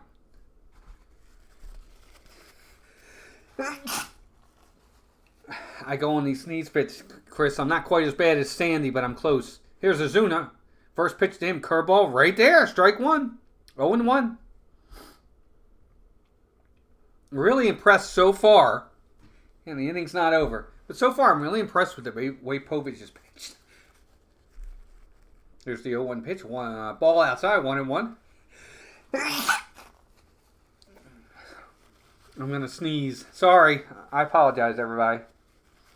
So 1-1 count to Ozuna. Here's the 1-1 pitch. Swinging a fly ball. Fair ball down the left field line. That's going to be double. Did they call it fair? Oh, foul! Oh, my goodness. I thought it was a fair ball. We're going to look at it down the line. Let's take a look. Oh, that looks like it's fair to me. It looks like it gets chalk. But no, they're not going to appeal it or challenge it. So it's strike 2 on Ozuna. I thought it was a double, but no, they said no, it wasn't. So 1-2 count. My apologies. Sorry, now all of a sudden I'm sneezing everywhere. Scott Rowe, welcome in, Scott. Good to see you, buddy. Thank you, pal. Good to have you here. So 1-2 count on Ozuna on a ball that he almost gets down the left field line for a double. But that gets the count back in Povic's favor at 1-2. Here's the 1-2 pitch. Swinging a pop-up. First baseman's out. Right fielder's in. It's going to have to be. No! They let it drop! That's the third. I've seen so many of them this year by the Orioles. Mountcastle can't get there. O'Hearn's taken forever and basically gives up on the ball. And Mountcastle, it's a bad angle for him. Mateo doesn't get there. Nobody gets there, and the ball drops for a single. I've seen that way too much this year by the Orioles. Right fielder's got to be booking it in, saying, I got it. You got to go after that ball. Nobody looked like they wanted it. So what should have been the second out is now a base hit for Ozuna, and that brings Olsen to the plate. Nice play by third baseman. Throw to second for one. Back to first. Oh, my goodness. So they don't get the double play, but it was a line drive, one hopper, diving play by Arias. He gets the ball, throws to second for the first out, and then Gunnar shifts and throws a bullet to first for what they thought was a double play. Nice play by Arias to save a single. He throws like a lob to second. Let's see, did they get him? Oh, he might be out. Are they going to challenge? No, the Orioles are not going to challenge. So it's 2 outs in the inning to get the force play at second. That's going to bring Austin Riley to the plate. Here's his first pitch. Outside, ball one. Wow, a lot of exciting stuff. One right after another.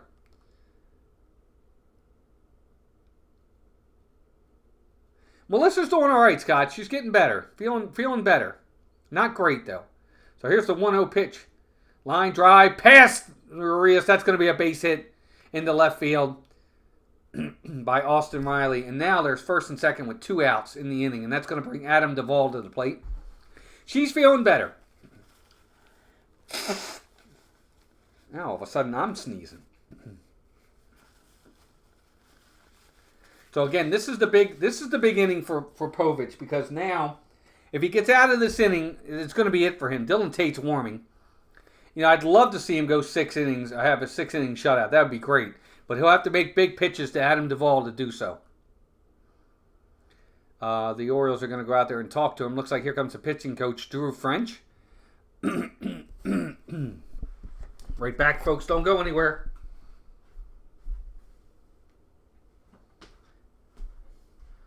All right, so what you're looking for if you're Cade Povich is you're just looking to make good pitches. You know, make him make a play at the plate. Make him have a good at bat to beat you. Nothing. You know, fat part of the plate. Stay away from it.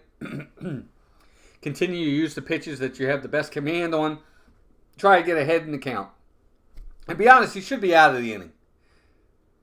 They let that ball drop on Ozuna. They shouldn't have let that ball drop. But now Povich has got to make a big pitch. Urias made a nice diving play, picked him up. Here's the first pitch to Adam Duvall. Fastball, low and inside, but it's a strike. It does catch the zone. 0-1. Low in the zone and inside, but it's a strike. So 0-1 to Adam Duvall. He's 0 for 2 on the night. He's 189 with runners in scoring position. Let's see if he does anything here. 0-1 pitch. Swing and a fly ball. Pop up to short. Looks as if Gunner's got it. They're going to... Oh, jeez. Urias started to come over. It looked like they were going to hit. Finally, Urias pulls back and out of the way. Gunner makes the catch, and that's the inning. So a couple hits, couple men left. Woo! Povich gets out of it. We're going to head to the bottom of the 6th inning. Still 2-0 Orioles. Credit to Cade Povich. Got to give him, really good credit to him today. 6 innings, 5 hits, no runs, no walks, 6 Ks. Really good performance for Cade Povich today. Just excellent. Very, very impressed with the way he pitched against a very good team.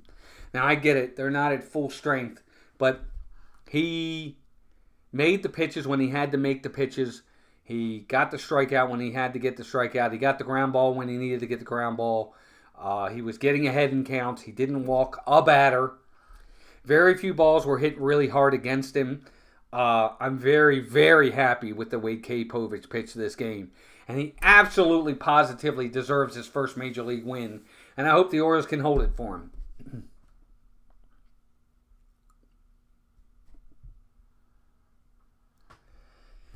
Yeah, we got the out, Chris. That's the most important part.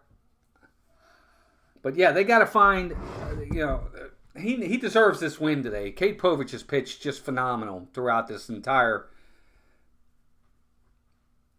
game so far. He's just been really good.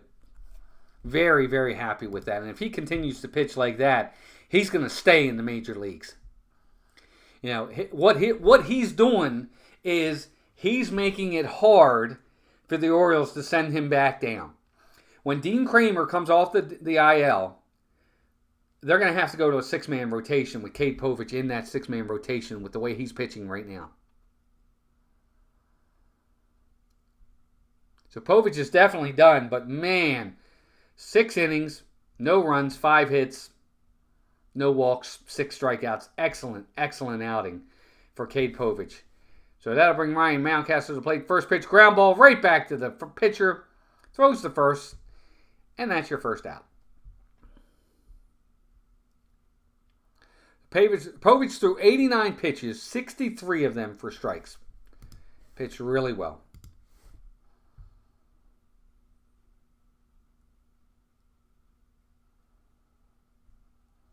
Now to bring Ryan O'Hearn to the plate. He's 0 for 2. First pitch, right there, strike, 95 miles an hour. Both of these guys, even Schrellenbeck, he gave up the 2 runs, but he's into the 6th inning with just 2 runs given up. Here's the next pitch, swing and a foul back, 0-2. Yeah, College World Series will be coming up. That's exactly right, Chris. These are major league hitters, and he threw a 6-inning shutout. 0-2 pitch. Check swing. They're going to check it third. Nope. The ump says he didn't go. 1-2.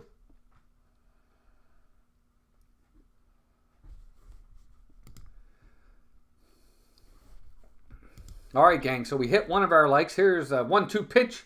Swinging a ground ball up the middle. Again, right at the shortstop. He's got it. Playing right up the middle. Grabs it. Throws to first. And that's the out. 2 down in the inning. Again, they're playing O'Hearn right up the middle. And they got him. 2 down.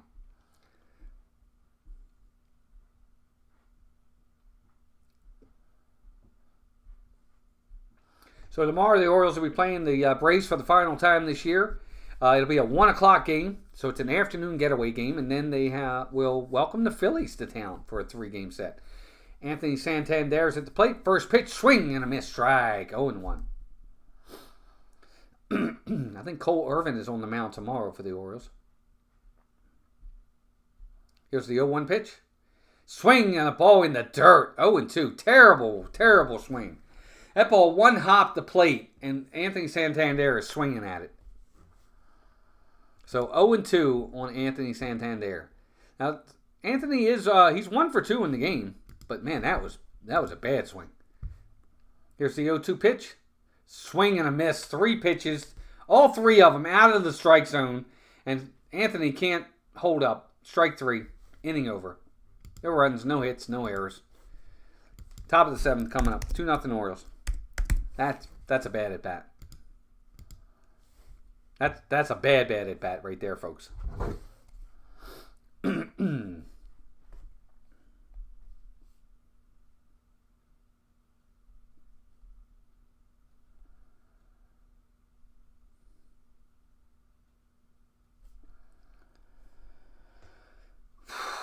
Ten of you watching, man, that's amazing. Thanks, gang. We appreciate you. We actually do. I'm not kidding. Oh, my gracious. I love, and by the way, for those of you that are in here that don't know, I love chatting. I love interaction. So if you have something to say, as long as it's respectful and not vulgar or anything like that, you're more than welcome to ask questions, have comments, have opinions. It's always welcome here. Just ask that it be respectful and PG, rated G, basically. And we're going to have a good time. So chat away. Chat with me, people in the chat, whatever you want to do. Just good to have you here. I think our goal, not our goal, but I think our record for most people watching at one time is 25. We had 25 watching. I can't remember what game it was, but there was one of the games earlier in the season that we did where we had 25 people watching, which was great. Like last week, in the game we did last week, we got up to 21 watching, which was really cool. So I think today we got up as high as like 13. So it's nice. Good to have you all here and glad to have you watching. But Povich, excellent outing. They're talking about it now. 6 innings, 5 hits, no runs, no walks, 6 Ks. Just can't beat that. Curveball was working really well tonight. But he is done. That's going to bring Dylan Tate to the mound for the Orioles. And the Braves are probably happy to see him go. Tate's first pitch, strike, outside corner, 97 on the outside. So you go from Cade Povich, who was throwing anywhere from 90 to 92, to Dylan Tate, whose first pitch is 97. Big difference. 0-1 pitch. Line drive, one hopper to shortstop. Gunner throw to first, in time by a mile, 1 out. What is my baseball dream?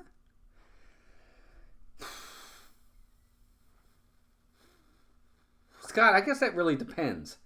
But if it's a dream, my dream was always to play shortstop for the Baltimore Orioles. What Gunnar Henderson's doing right now. 1 out. Here's first pitch to Kalenic, who is pitch hitting for Brian Anderson. So Kalenic is in the game. He's a left-handed hitter.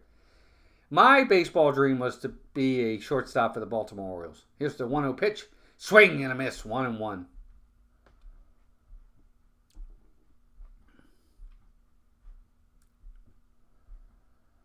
I used to play baseball up into high school, and I always played short. Here's the 1-1 pitch. Ball low, 2-1. I was very good defensively. Chris will laugh at that, but when we would play softball, he always used to call me the ejecto mitt. And part of the reason for that is because I used to use a baseball glove playing softball. So I had this small glove. I'm sorry, I didn't mean to cuss. I used to have this small glove, and sometimes I'd play the outfield, and the ball was as big as the glove, and it would pop out. So he used to call me ejecto mitt. But I used to love playing baseball. Here's the 2-1 pitch. Swing and a foul, 2-2. But yeah, that's my baseball dream. If I had to, I'd love to be able to be the starting shortstop for the Baltimore Orioles.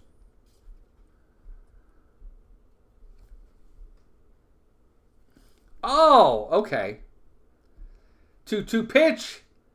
Ball low, ball 3. So this is what you don't want, though. Can't walk the leadoff hitter here, Dylan Tate. Got to get this. You got to get this guy. No walks. No free passes. Make them earn their way. Here's the 3-2 pitch. Oh, foul ball. It got Adley Rutschman right on the leg. Man, that hurt. I bet that hurt. Right off the thigh. My goodness. I don't know, Scott. Maybe Wrigley Field. Yankee Stadium. All of them, to be honest with you. I'd like to see them all.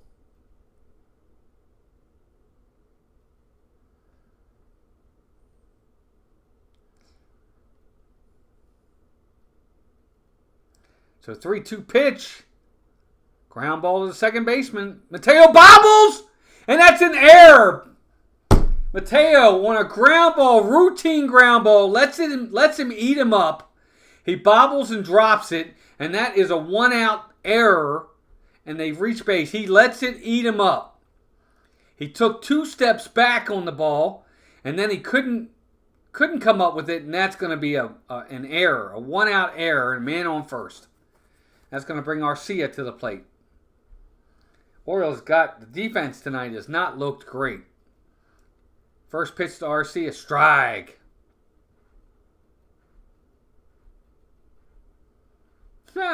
Yeah, I used to have a lot of reasons to yell at Chuck. That's the problem. So Dylan Tate gets ahead and count 0-1. Again, runner on first because of the error. That was a routine ground ball. Here's the 0-1 pitch. Strike on the inside corner. 0-2. So both teams have committed an error today. One throwing for the Braves and a fielding error for the Orioles. Dylan is ahead in the count. Got to get him. Throw to first. Back in time. But again, Dylan Tate's got an 0-2 count right here now. He's got to get this guy. Don't want to lose him. Two guys warming in the bullpen for the Braves. Here's the 0-2 pitch. Swinging a ground ball foul down the third base line. We're going to do it again.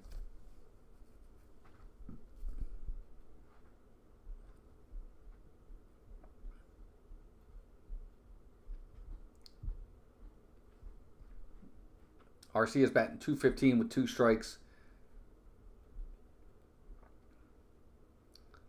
There goes the runner.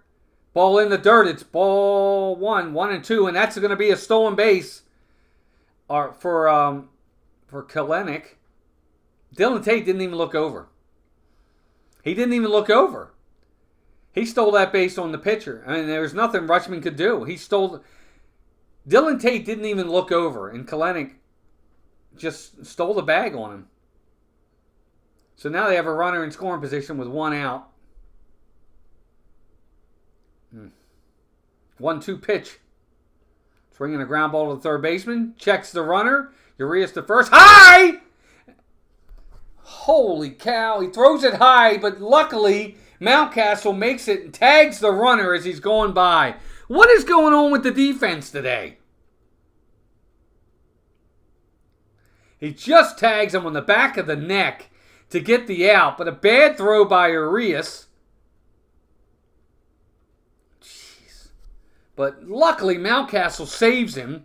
That'll be 2 outs with a man on second. My goodness, what is going on with the Orioles defense? And here comes Brandon Hyde. That's going to do it for Dylan Tate. So he gets 2 outs. He should be out of the inning because Mateo drops the ball, but they're going to call in Keegan Aiken to face the lefty. 2 outs, man on second, still 2-0 Orioles, top of the 7th. Oh my goodness gracious, what is going on with the defense tonight for the Orioles?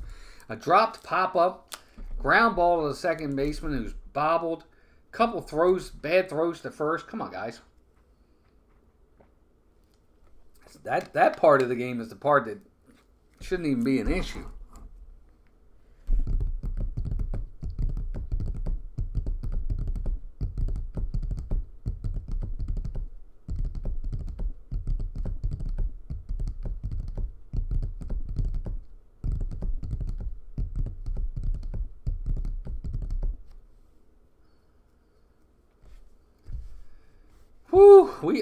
Where are we on our likes? Like, we made our sub goal tonight. You guys are amazing. 631. We picked up another sub. Woohoo! So we went over our goal tonight. Our goal was to get to 630.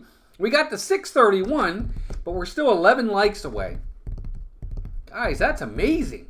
Thank you very much. We picked up 5 subs today. That's unbelievable. Thank you so much. That means a lot. My goodness. You guys are amazing.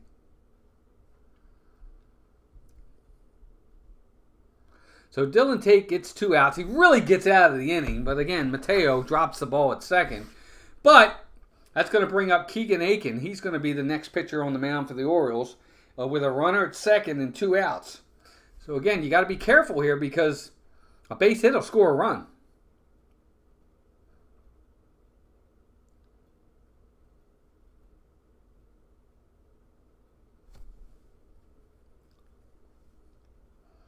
So Aiken's in the game.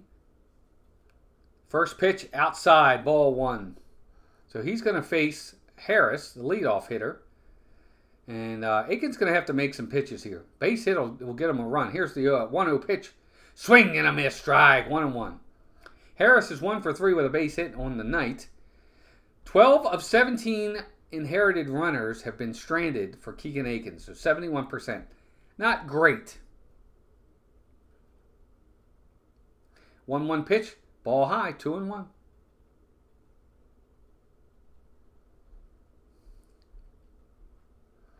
On the season, Harris is batting .249 with 5 home runs, 20 RBIs. Michael Harris is set. He's got a 2-1 count. Here's the 2-1 pitch. Ball low. Ball 3.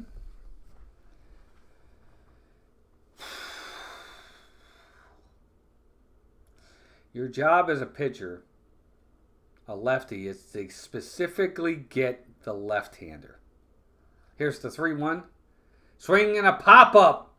Center field. Here comes Austin Hayes. Here comes Cedric Mullins. Hayes gives way to Mullins. That's the inning. So Aiken gets out of it. He gets the out. That's the inning. No runs, no hits. A man left on the error. Bottom of the 7th coming up. Still 2-0 Orioles.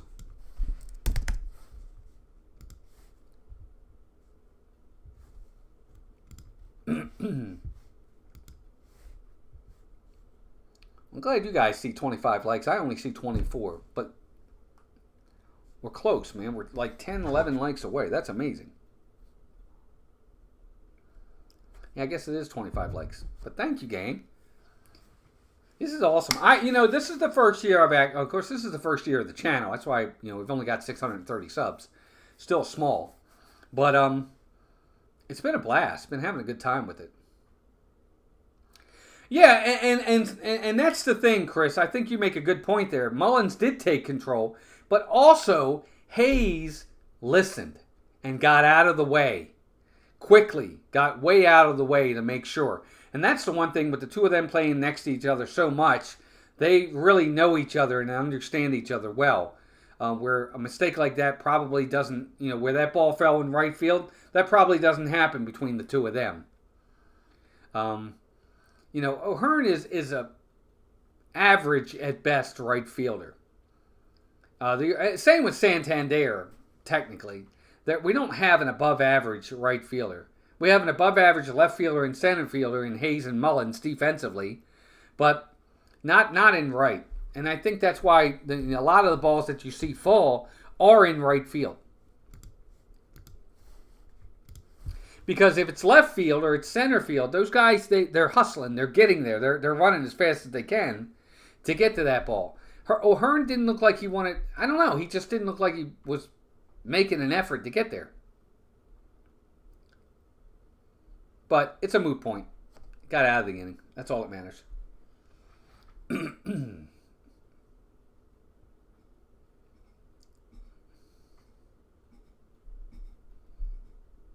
But Spencer Schwellenbach, 6 innings, 4 hits, 2 runs, 2 earned, 2 walks, 3 strikeouts. Austin Hayes at the plate, swing and a foul back on the first pitch. So Chavez is in the game for the Atlanta Braves, Jesse Chavez. 20 games so far this season with 6 innings, 20 Ks, 10 walks, 1.37 ERA. Here's the 0-1 pitch. Outside, ball 1, 1-1. Yes, it will, Scott. Absolutely. This channel will continue. 1-1 pitch. Line drive. Down the line. Foul. Down the third base line. So we're going to do it again. 1-2. 13 in here watching. Thanks, gang. Good to have you here. Orioles clinging to a 2-0 lead in the bottom of the 7th inning. Well-pitched game. It's really the game that I didn't expect to be well-pitched. I expected and we might still get it, but I expected like an 8-7 type game. Here's the 1-2 pitch. Just off the outside edge. Ball 2. 2-2. Good take by Austin Hayes there.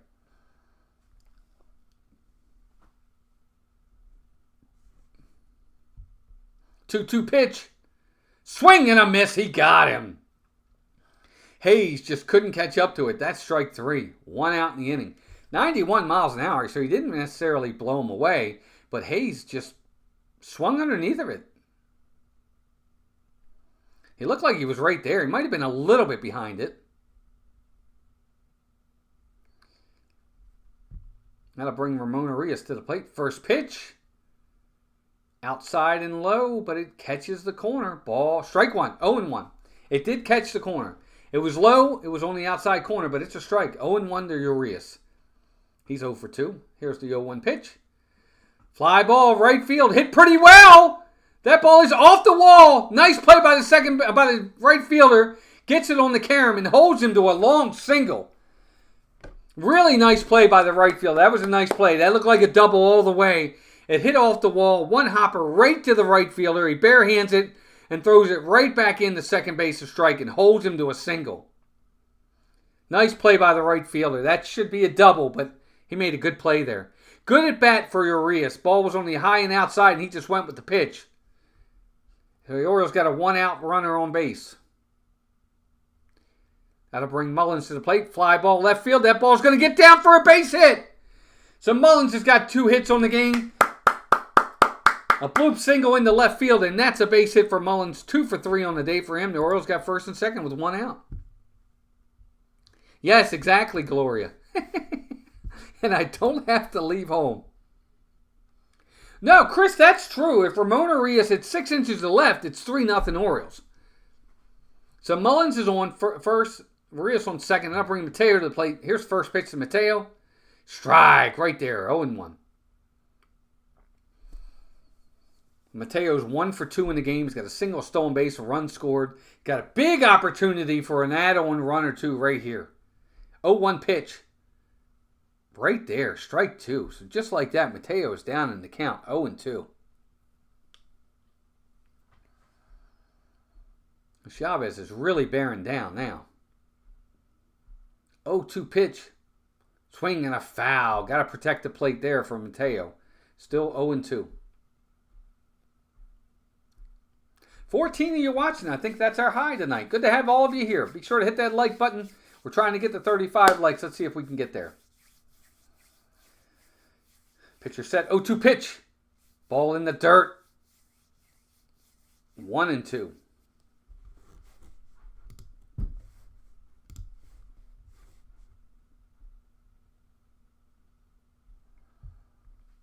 $25, 26 likes, something like that, right? Where are we on the likes? Is that right? 26? Yep, 26. Good to have you here.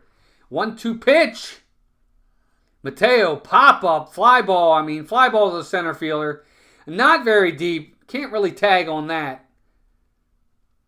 So that'll be 2 outs now, and that's going to bring it to Gunnar Henderson. Gunnar is 1 for 3 with a double and double and an RBI today. Let's see if he can get a big hit here.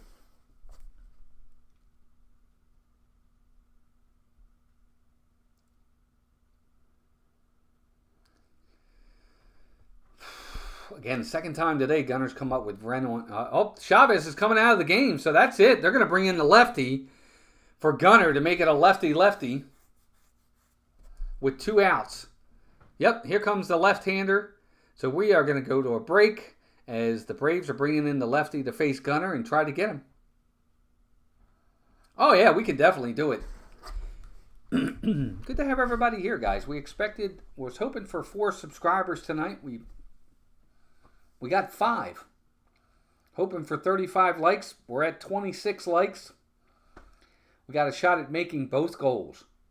And I think we did that only one other time so far this year where we hit both goals. So that would be amazing if we can make it. If we can't, no big deal. It's always nice to just have you here. But we always like to set goals to see our growth, to see how we do. And I was setting goals of like 50 to 100 likes, and I'm like, that's a little too, that's a little too ambitious, Walt. Let's scale it back a little bit. So it's good to have you guys here every Wednesday, or as many Wednesdays as we can do. Wednesday game of the week.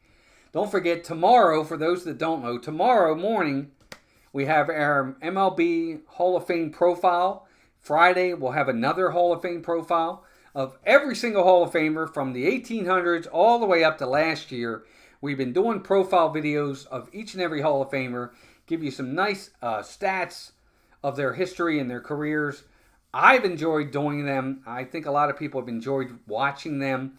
They're usually anywhere between 2 to 3 minutes long. They're not that long, so it's not taking a lot of your time. And it's a good way to learn about some of these players that you don't know and what they've done. And you'd be surprised what you learn. I know I've learned a ton. So check those out. Those will tomorrow at 9 a.m. I don't like to tell you who it's going to be. I like it to be a surprise. We just did Babe Ruth the last week or the week before. Henry Aaron is out there. There's plenty of other ones. So Aaron Bummer is in the game. Here's the first pitch to Gunnar. Inside, almost hits him. Ball 1. So I guess every time he throws a strike, they say, that's a bummer. Aaron Bummer. Bummer. So Gunnar, big opportunity here for Gunnar. Here's the 1-0 pitch. Way outside, ball 2.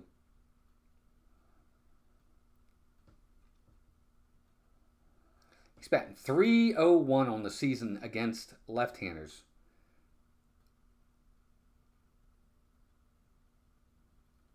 .20 pitch. He's going to be swinging here. 2-0 pitch.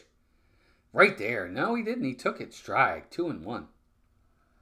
I really thought he was going to be swinging on that one.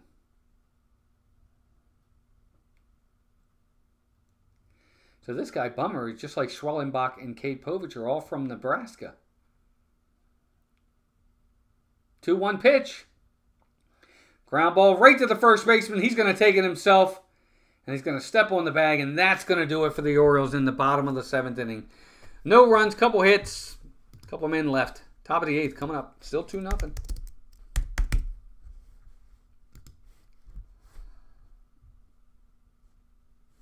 Nice to have all of you here. 16 watching. That's our high tonight. 92% of you are picking the O's to win this game. And so far, you guys are right. Be sure to vote. If you haven't voted already, who do you think is going to win this game tonight? Are the Orioles going to hold on to this 2-0 lead and win this game? Or are the Atlanta Braves going to make a comeback and get the win? I want to hear from you guys. You tell me what you think.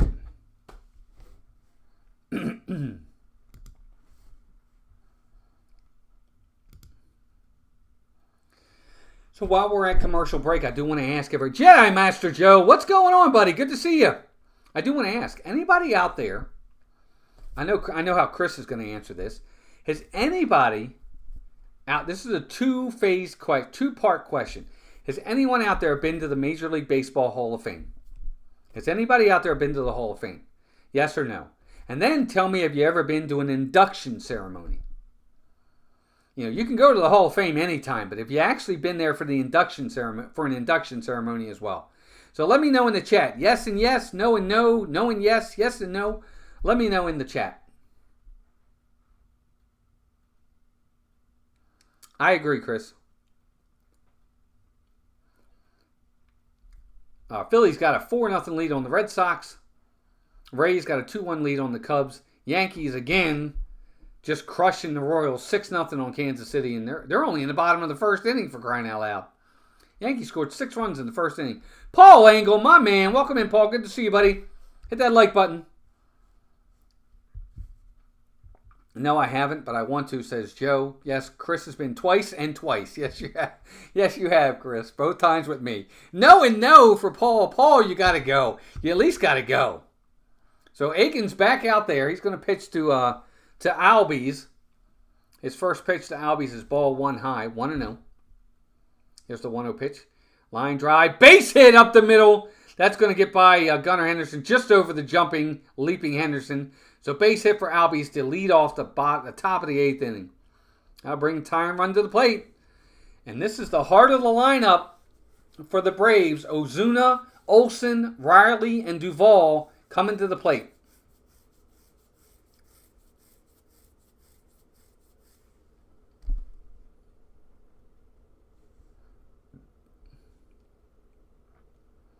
So Aiken is set. Here's Ozuna. First pitch. Swing it. Oh, excuse me. Swing and a miss. Strike 1. So Chris has been twice. He's been with me both times when we went to the Hall of Fame. Nice, Paul. Hockey Hall of Fame. That's cool. That's in Canada, right? 0-1 pitch. High. Ball 1. 1-1 to Ozuna. Yeah, Chris and I have gone to the Baseball Hall. I've been to the Baseball Hall of Fame 4 times in my life. I've been 4 times. 2 of those times were for induction ceremonies. Cal Ripken and Eddie Murray. Ozuna set. 1-1 pitch. Inside. Ball 2. 2-1. So Aiken's going to have to bear down here, folks. He already gave up the single, and he's behind in the count 2-1 with the heart of the lineup coming up for the Braves. So he's going to really have to bear down here. 2-1 pitch. Curveball just outside and catches the outside corner. Strike 2. 2-2.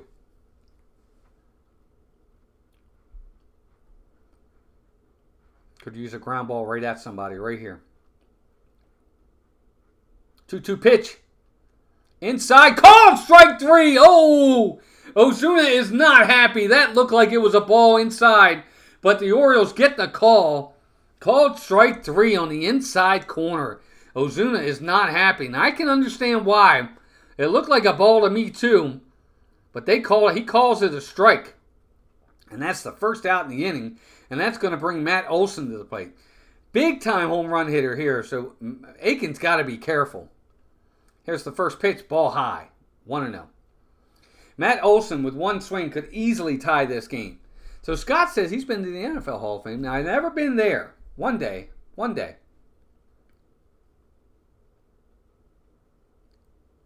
Here's the 1-0 pitch to Matt Olson.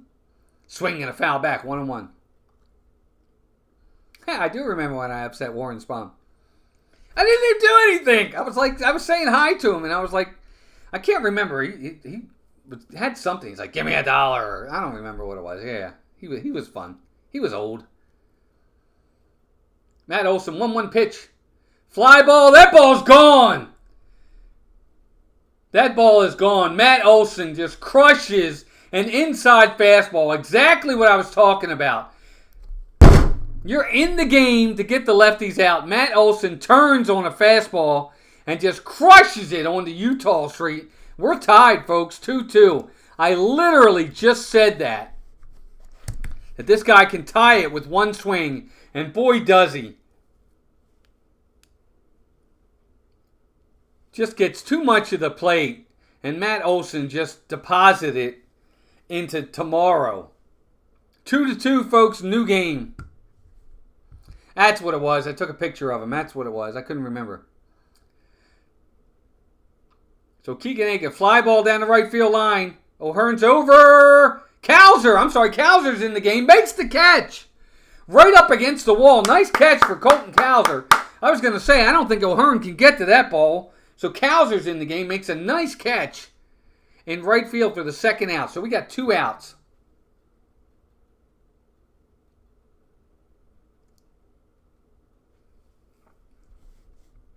I don't know. I got to be honest with you. I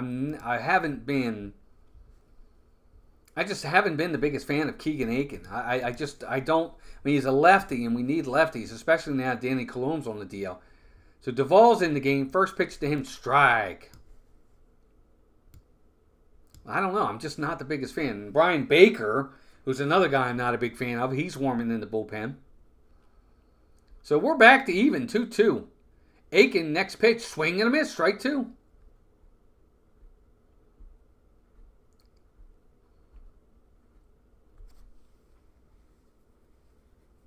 So again, he's ahead in the count, 0-2.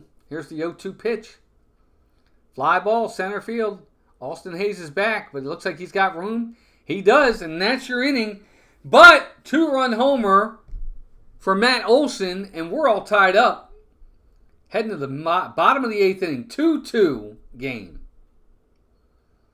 That's too bad right there. That's upsetting to me because I feel bad for Kay Povich. He comes in, pitches 6 innings of ball, shuts them down, and Keegan Aiken just gives it up.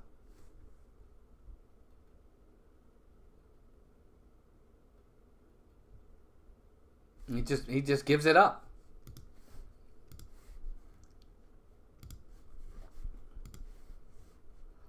So bottom of the 8th inning coming up. We're tied 2-2.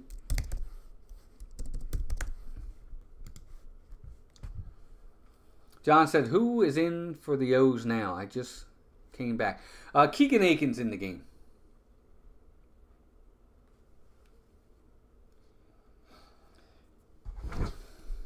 Tough.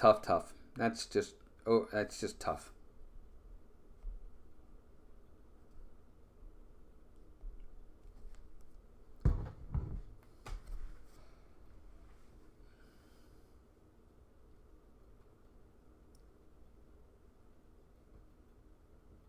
Yeah, he did, Chris. I really think he did. The Orioles had opportunities, though, to add on runs, and they couldn't do it. So, they had some chances there to get some add-on runs to make that 2-run homer less significant. I'll put it to you that way. But they couldn't get the add-on run, so there you are.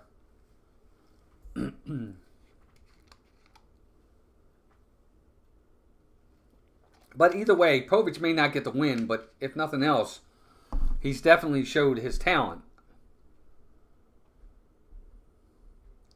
And now it's up to the O's to find a run here in the bottom of the 8th to get to Kimbrel in the 9th. Let's see if we can do it. So Gunnar Henderson made the last out, last inning. So we're going to have Rutschman, Mountcastle, and Cowser coming up for the Orioles. So you'll have 2 righties, or, well, I guess 2 lefties and a righty, because Joe Jimenez is in the game. So here's Rutschman, first pitch. High, ball 1. 1-0. Paul Engel, John A.B. Good to have all of you in here. John Messina, thank you all for being here. Here's the 1-0 pitch. Strike, 1-1. Rutschman's 0 for 2. Oh, yeah, he'll definitely get another start, Chris. Absolutely. So he pitched today. He's probably going to, I hate to say it, and I don't know that he should, but he'll probably get one of the starts in New York. Obviously, he's not going to pitch against you guys this weekend, but he will get a start. He'll probably get the first game on Tuesday night against the Yankees. A 2-1 count to Rutschman. Here's the 2-1 pitch. Swinging a foul back, 2-2.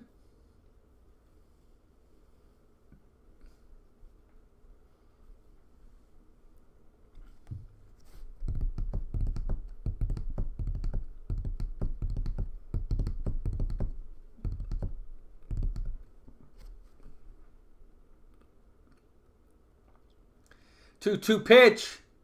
Strike 3 right there. Middle in. But man, that's a strike, Rutsch. I don't know what you're looking at, buddy. That was it was a ball low. It was a great pitch, but you've got to be swinging there. That's strike 3. Right down the middle. I don't know if Rutschman thought it was low or what, but they got plenty of the plate. So 1 out here in the bottom of the 8th inning, and that's going to bring Mountcastle to the plate. He's 0 for 2. First pitch. Outside corner, strike 1. So Jimenez is coming in and throwing darts, man. Here's the pitch. Swinging a foul back, strike 2. Well, yeah, that's why I was saying, Chris, I was talking to a lot of people. Talking about June, and the June schedule for the Orioles was really, to me, going to be the one that was going to tell me a lot about this team. 0-2 pitch. Ground ball. Shortstop's got it. Bobbles. Throw to first. Not in time. That's going to be a base hit. That ball was in the hole. Shortstop backhanded it. He bobbled it a little bit. Threw to first. But he wasn't going to throw out Mountcastle. So that's a 1-out hit for the Orioles. So they got a man on first with 1 out. If he comes up with it clean, he might throw him out. But since he didn't come up with it clean, he wasn't going to get him. Yeah, it's a tough stretch for the Orioles, definitely, Chris. That's why if they can get this game tonight and get the first 2 against Atlanta, that would be big. So here's Colton Cowser, his first time up. Here's the pitch. Fly ball! Right field! That ball's hit well! Did he get it? He did not! That ball's gone! That's a home run. That ball left the fence. That's gone. I thought he caught it at first, but Colton Cowser comes in and hits a 2-run home run, and it gives the Orioles a 4-2 lead just like that. Holy cow! At first, the center fielder made a heck of a try, and he looked like he timed it right, but he didn't get it. The ball bounced back in, but it was over the fence and gone. And just like that, the Orioles get the lead right back. Cowser attacks the first pitch. I think it was the first pitch. It might have been the second. But either way, 2-run shot. That's going to bring Anthony Santander to the plate. Hit first pitch. Swinging a foul. 0-1. Wow. How about that? Goodness gracious. The ball right middle of the plate. And Cowser does not miss it. But I thought maybe the way the center fielder was getting it, I thought he was going to track it. Swing and a miss. Strike 2. And he just misses it. Oh, he just That much! He was so close. Woo! Good try by the center fielder. That was an excellent attempt.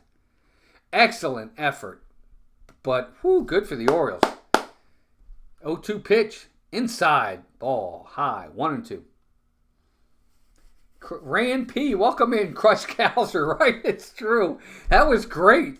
Ball was middle of the plate. And Cowser just didn't. Swung right at it. Inside. Ball 2. 2-2. I mean, he got a ton of the plate on that pitch, and Cowser did not miss it. What a nice at-bat for Colton Cowser. And he needed it. He's been struggling a little bit. Hadn't had a long ball in a while, so good for Cowser. 2-2 pitch. Swing and a miss. Strike 3. So Anthony Santander is doing his usual. That's the third time today he has struck out. He's 1 for 4.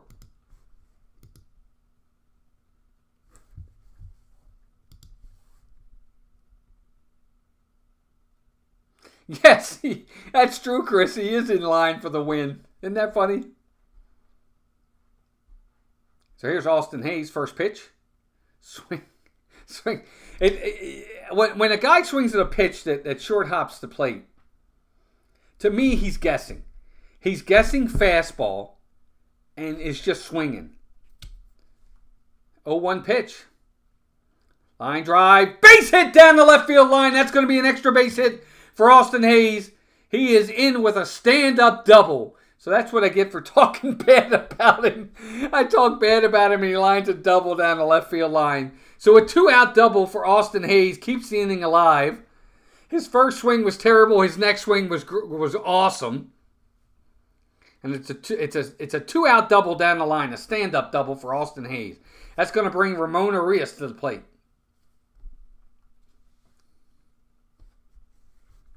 Yes, gang. Come on now. Let's make this likes. Let's see if we can make these likes today. Wow, we gained another subscriber. 632. Thank you, guys. First pitch to Urias. Ground ball to the third baseman. He's up with it. Throw to first in plenty of time, and that's the inning. But the Orioles, the damage is done. 3 hits, 2 runs, a man left. Top of the 9th inning. It's Craig Kimbrell time. 2-2 Orioles. Holy macaroni. As Chris would say, it's heart attack time.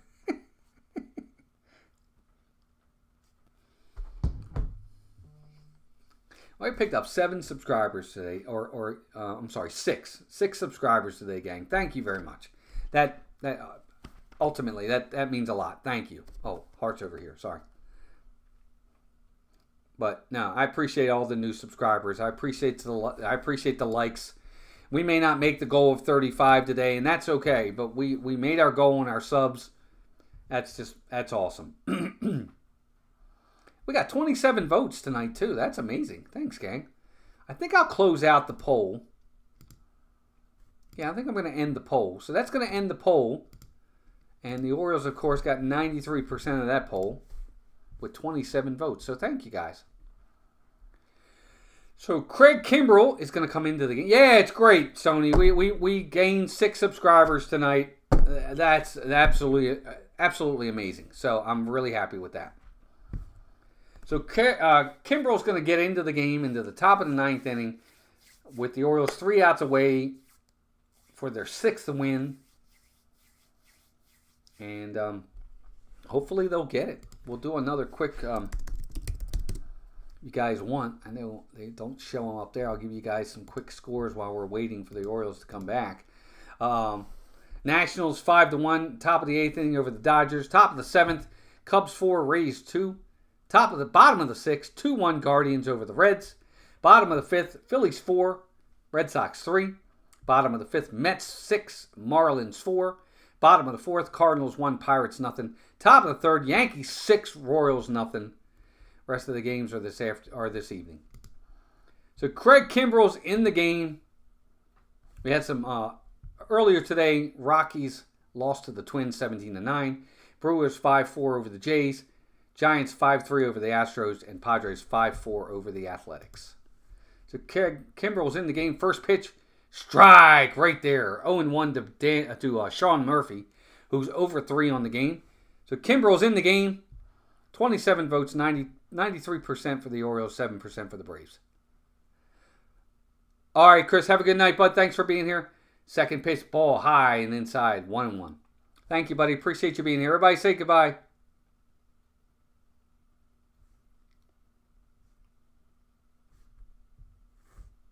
Everybody say goodbye to Chris, who's heading out. 1-1 pitch. Swing and a foul. 1-2.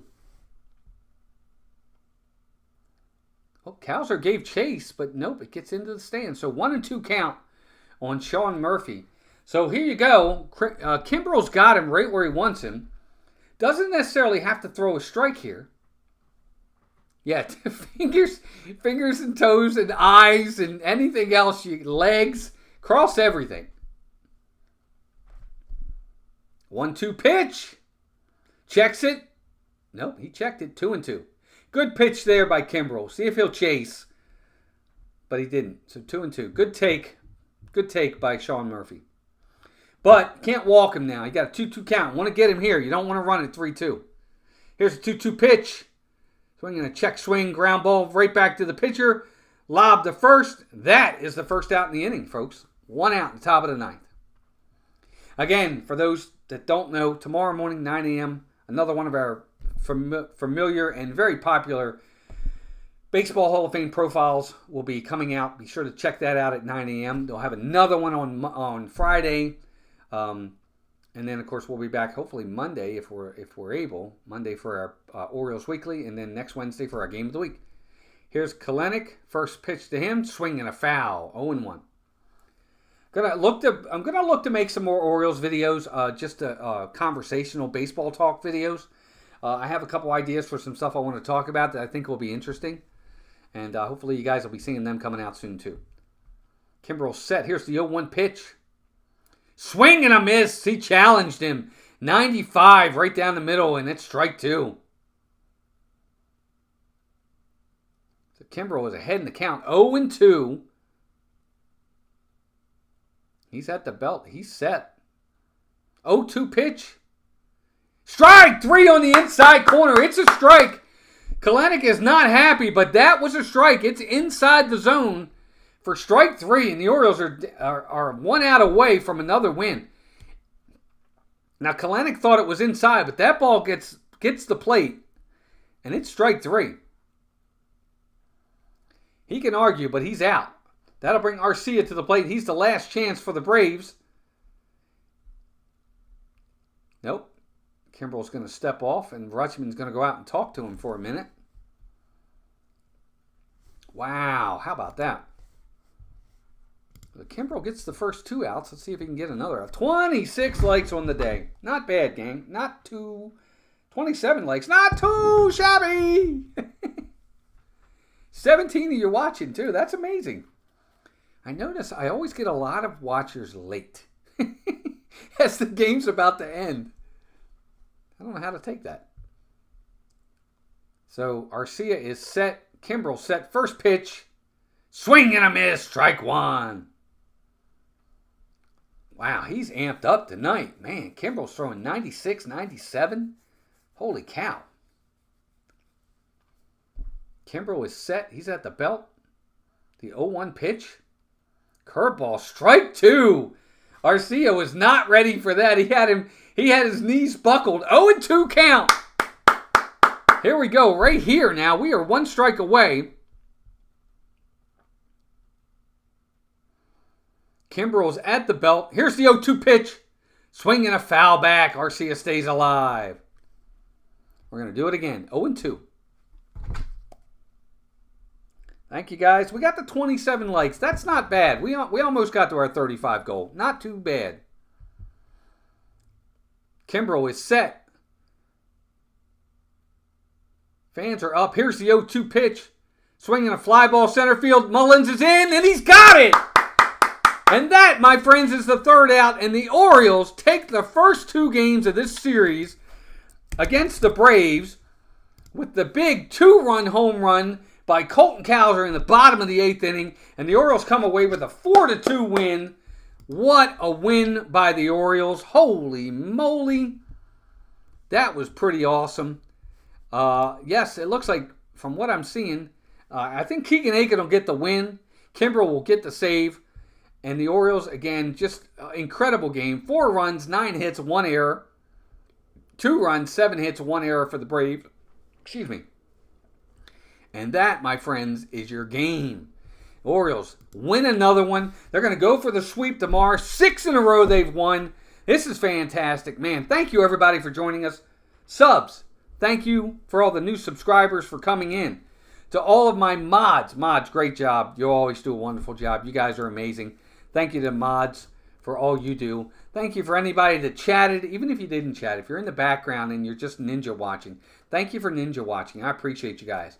So again, the Orioles get the win 4-2. They'll be back at it tomorrow afternoon, 1 p.m. for a getaway game. And then the Phillies are in town. That's going to be an even bigger series. You think this one was big, that next one's going to be even bigger.